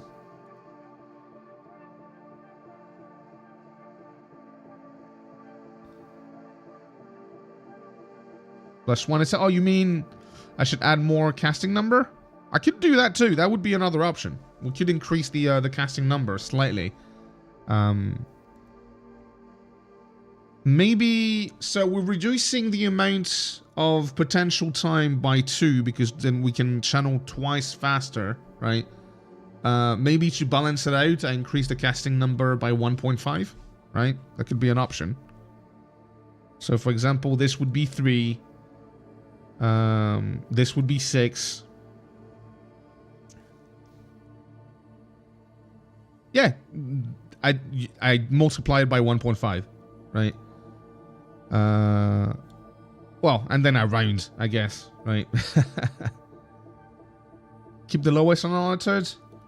I mean, doing it at 3 wouldn't be that bad, to be honest. If you can channel twice per turn, it's not that crazy.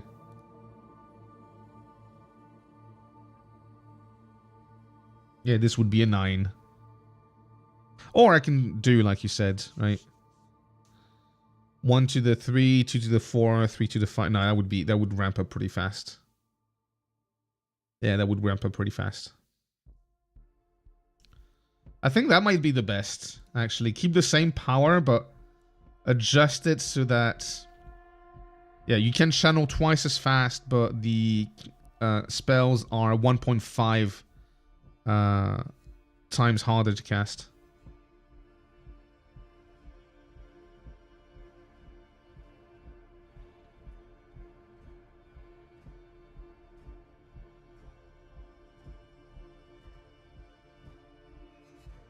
Yeah, I think this would work well.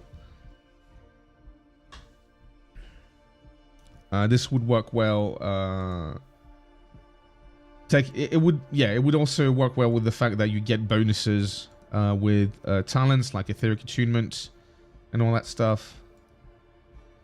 And like I said, you know, it's homebrew, so we can adjust it wherever we want.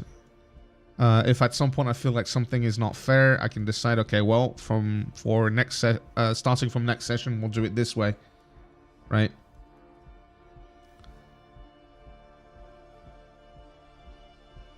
I still have to decide how I want to balance the focus stance as well.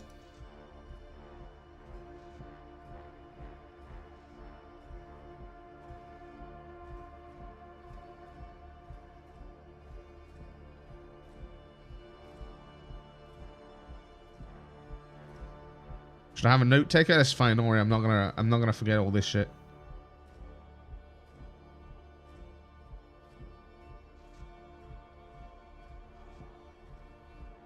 I have a really good memory when it comes to that sort of stuff. Oh, during gameplay. The thing is, most of it, I'm gonna automate in some form of another or another, right? Like the stance, for example. Like I said, for the different statuses that I'm creating with the new actions, like for example the animal weakness thing, right? I can have a macro take care of that. I can do a macro that lets me select the different conditions and apply it to the selected token, and it will do the same as this, where it's going to give me something. I can hover over it and it tells me exactly where it is. So it's not that bad. There will be more manual stuff involved than when we were playing, but it's not that big of a deal, frankly. Yeah, we've been playing Shadowrun, so I'm fine with this. While you play, if you notice something the players do, you wouldn't have to halt things and just keep playing. You can just... Oh, right, yeah. I mean, the sessions are going to be recorded as well, right? So that's fine. And also, at the end of each session, I'll probably do a quick recap to see where it feels balance-wise.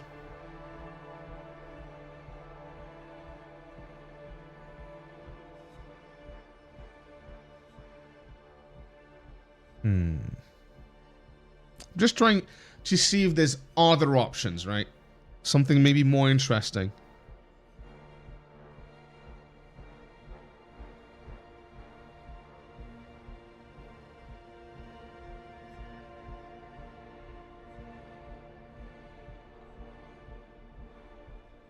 And keep in mind, it's supposed to feel like shit in the first couple of sessions, I know.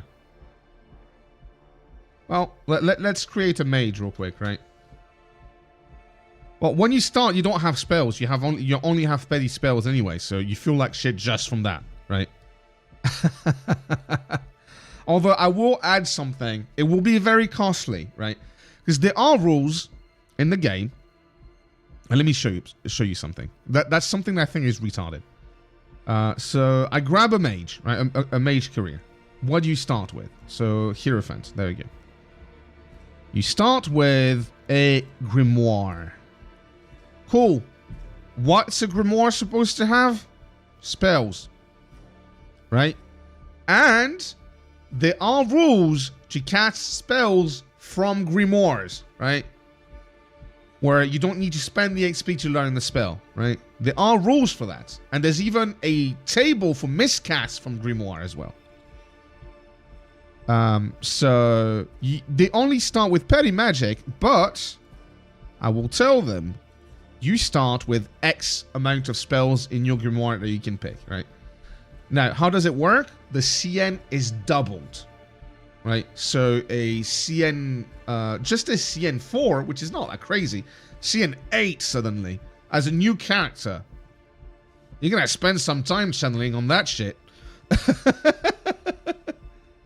Right? And also, you need to basically fully, what's the word?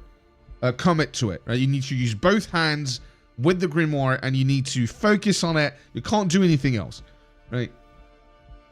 It's literally, you have to, so it's very restrictive.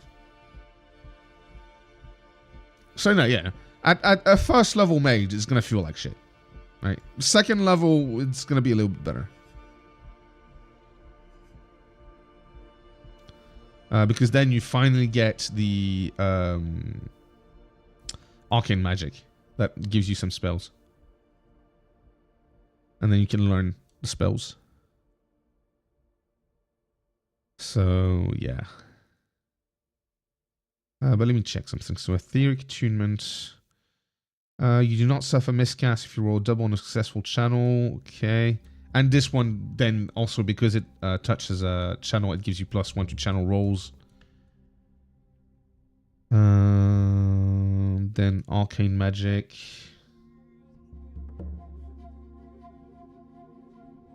Basically lets you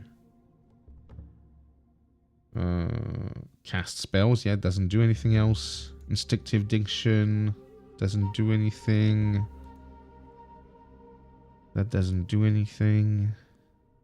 Like, I'm trying... Okay, and realistically, you don't go further than level 3, right?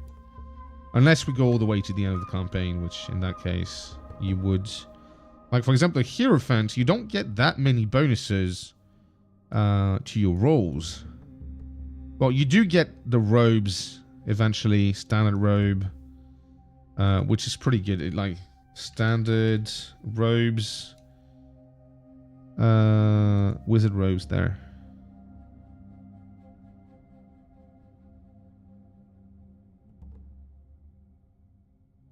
Wait, don't that give...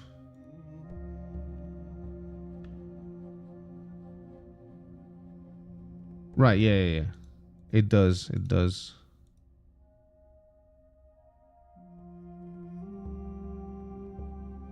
Yeah, it's +2 to channeling.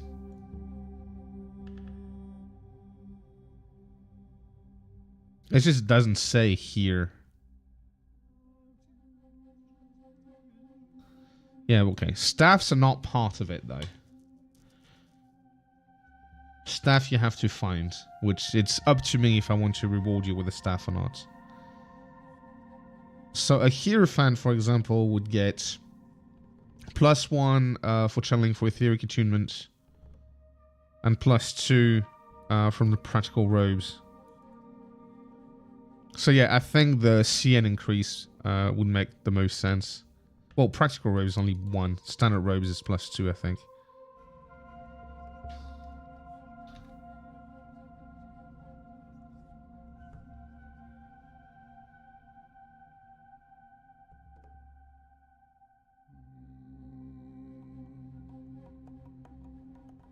Yeah, that's +3. So by the end, you only get a +4 to channeling, which is still pretty crazy.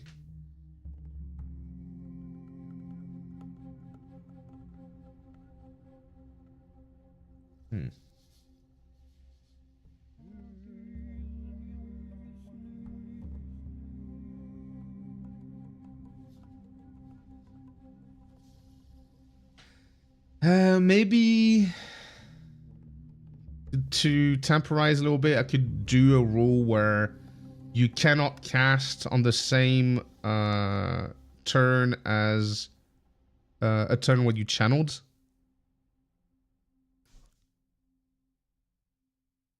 Stats go up, no? No.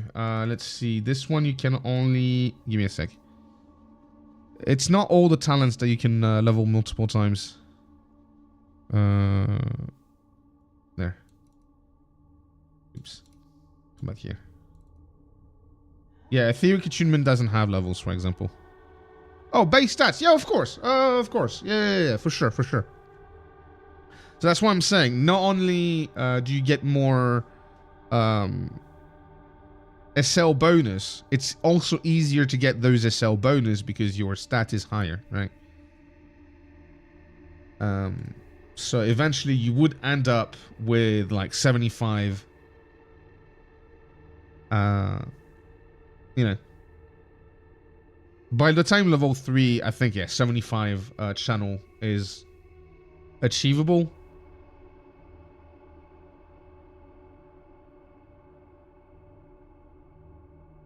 Look, this guy right now, for example, has 10 in willpower. Okay, yeah, it's quite a lot.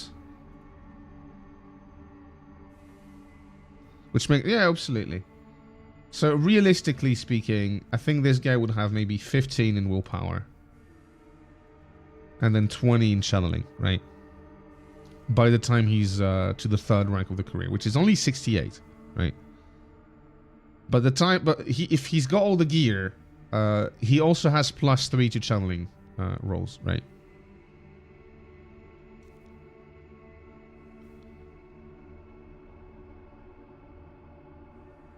So there is a chance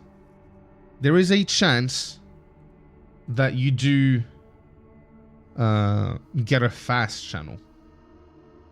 So yeah, again, I think I could just do a rule just to make sure that you can't do a channel followed by a cast on the first turn and boom, you blow everything, right? Maybe you cannot do a cast during a turn where you channeled, right? That could be like just a slight. Look at Utrecht. In the end, everything worked. I don't think you remember him well. He did the shield, right? The arrow shield at the end. Sounds like a weird rule to me. It's more of a metagame thing. How do you explain that? That you already manipulated the magic this turn and you're not ready to do it. I don't know. How do I justify only one attack per turn as well? You know, at the end of the day, it's more of a balance thing than a roleplay thing.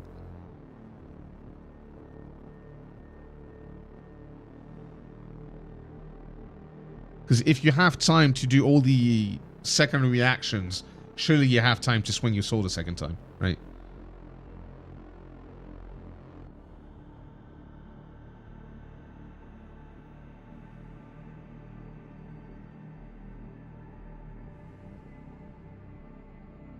So you shouldn't think about it in the sense of roleplay, but more... yeah, but you just turned it back to the old system. Not exactly, no.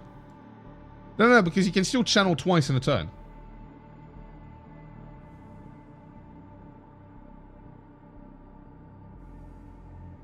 No, exactly.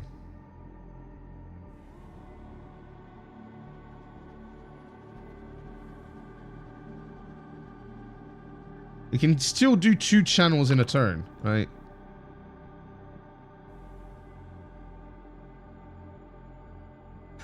What I want to avoid is 1 channel, 1 cast. Boom, immediately. 4 big spells, I guess. But yeah, no, that doesn't work. Yeah, no, I think just the CN. The CN is the only... The CN is the only thing that's gonna make it more balanced.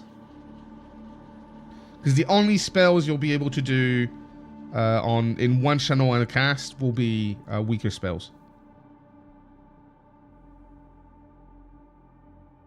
Because, yeah, with the CN I'm going to achieve... Even Blast... Yeah, well, right now, yeah, it's a +5. Again, I rolled really well.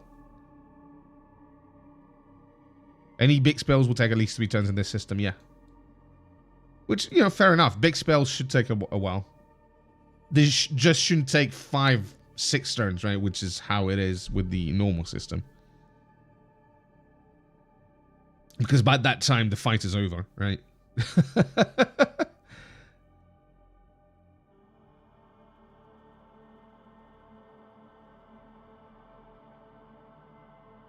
And yeah, and there's a lot of small spells that you would never use because you'd feel like you're wasting your time, right? Like, well, if I'm gonna channel, I might as well channel for a big spell rather than channel for a small spell, right?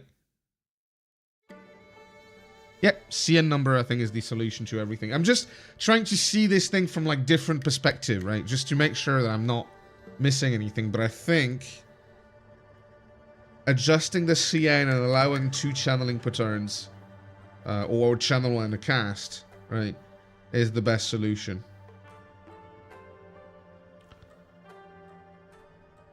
If I were risking my sanity with each spell, I'd want to be fucking powerful. That's true. Well, that's especially true for witches. But like, if you look at all the channeling rolls that I did, I got 1 miscast, right? Let's just keep on. Let's keep going until I get a miscast, right? And let's see how many of them I fail as well. Right, okay, -3, fair enough. +6, +2, +4, +4,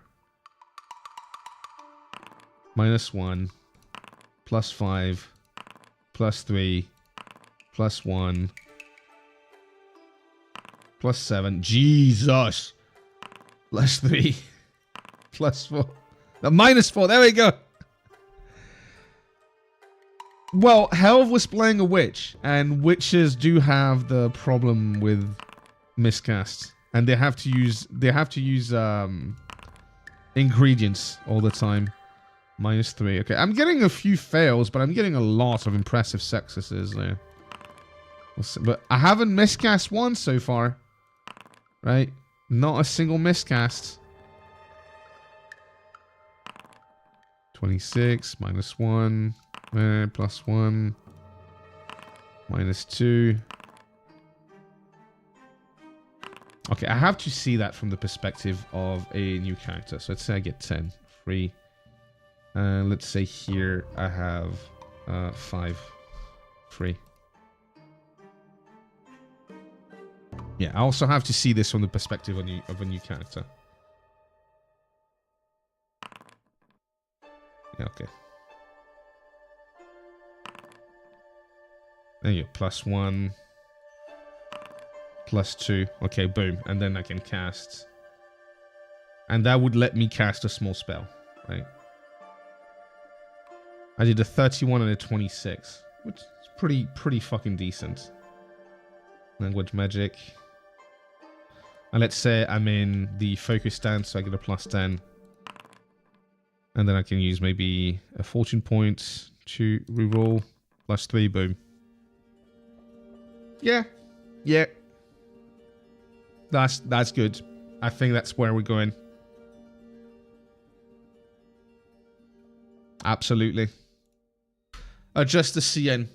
It's gonna do 1 action to cast or 1 action to channel, and adjust the CN just slightly higher to counterbalance the fact that you can channel so much.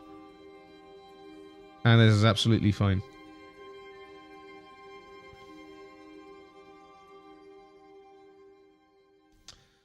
I think I'm happy with that.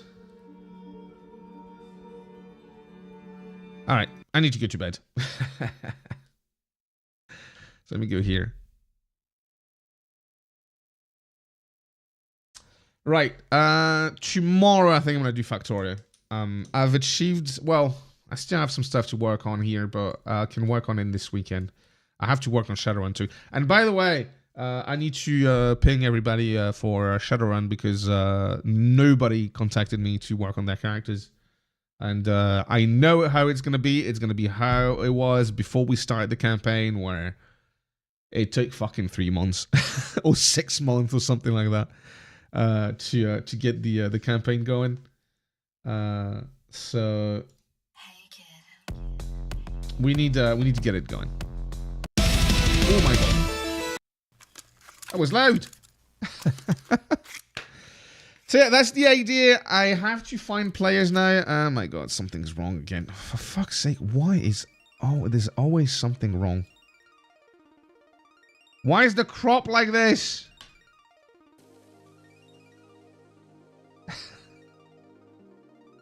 OBS, can you stop resetting my shit? For fuck's sake.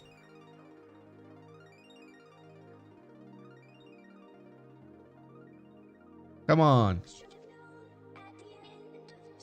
There. I get so frustrated with this. Alright. What was I saying? Yeah, I still need to find players for Warhammer, right? So I really want to get a second table going. By the way, don't mind the clothes in the back. I just realized.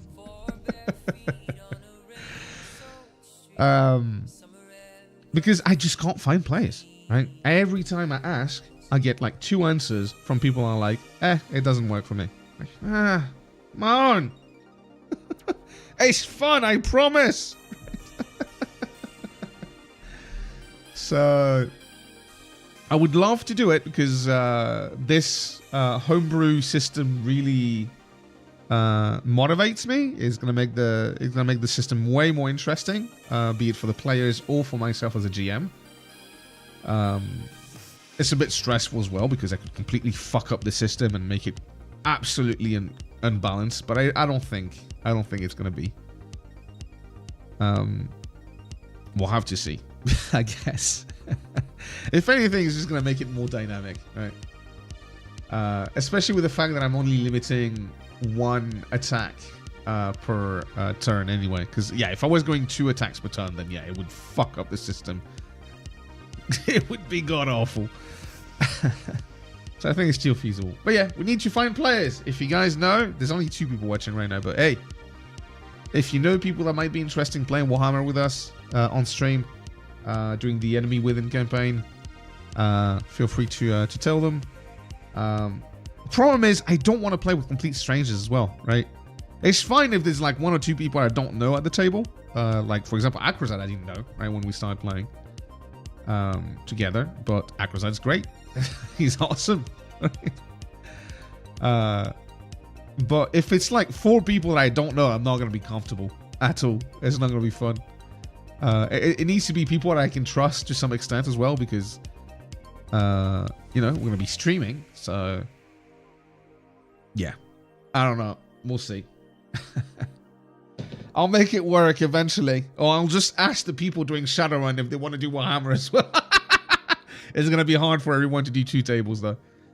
Even 3 for some of us, right? For most of us, in fact. So, yeah.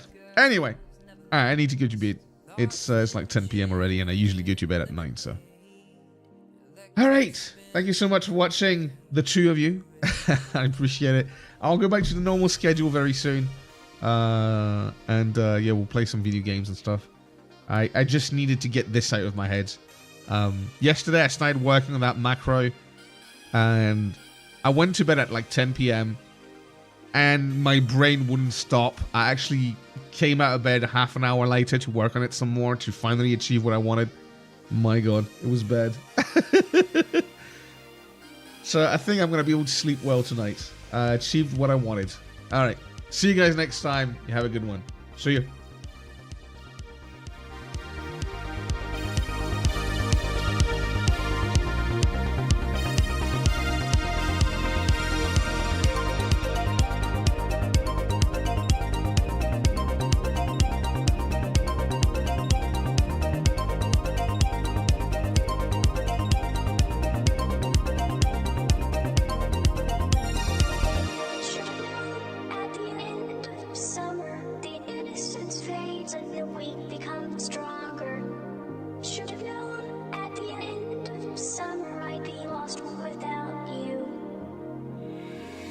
Four quartets and no regrets, except for the Polaroids I left.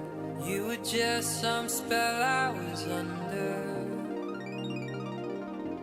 That in this summer, summer, summer, summer, summer.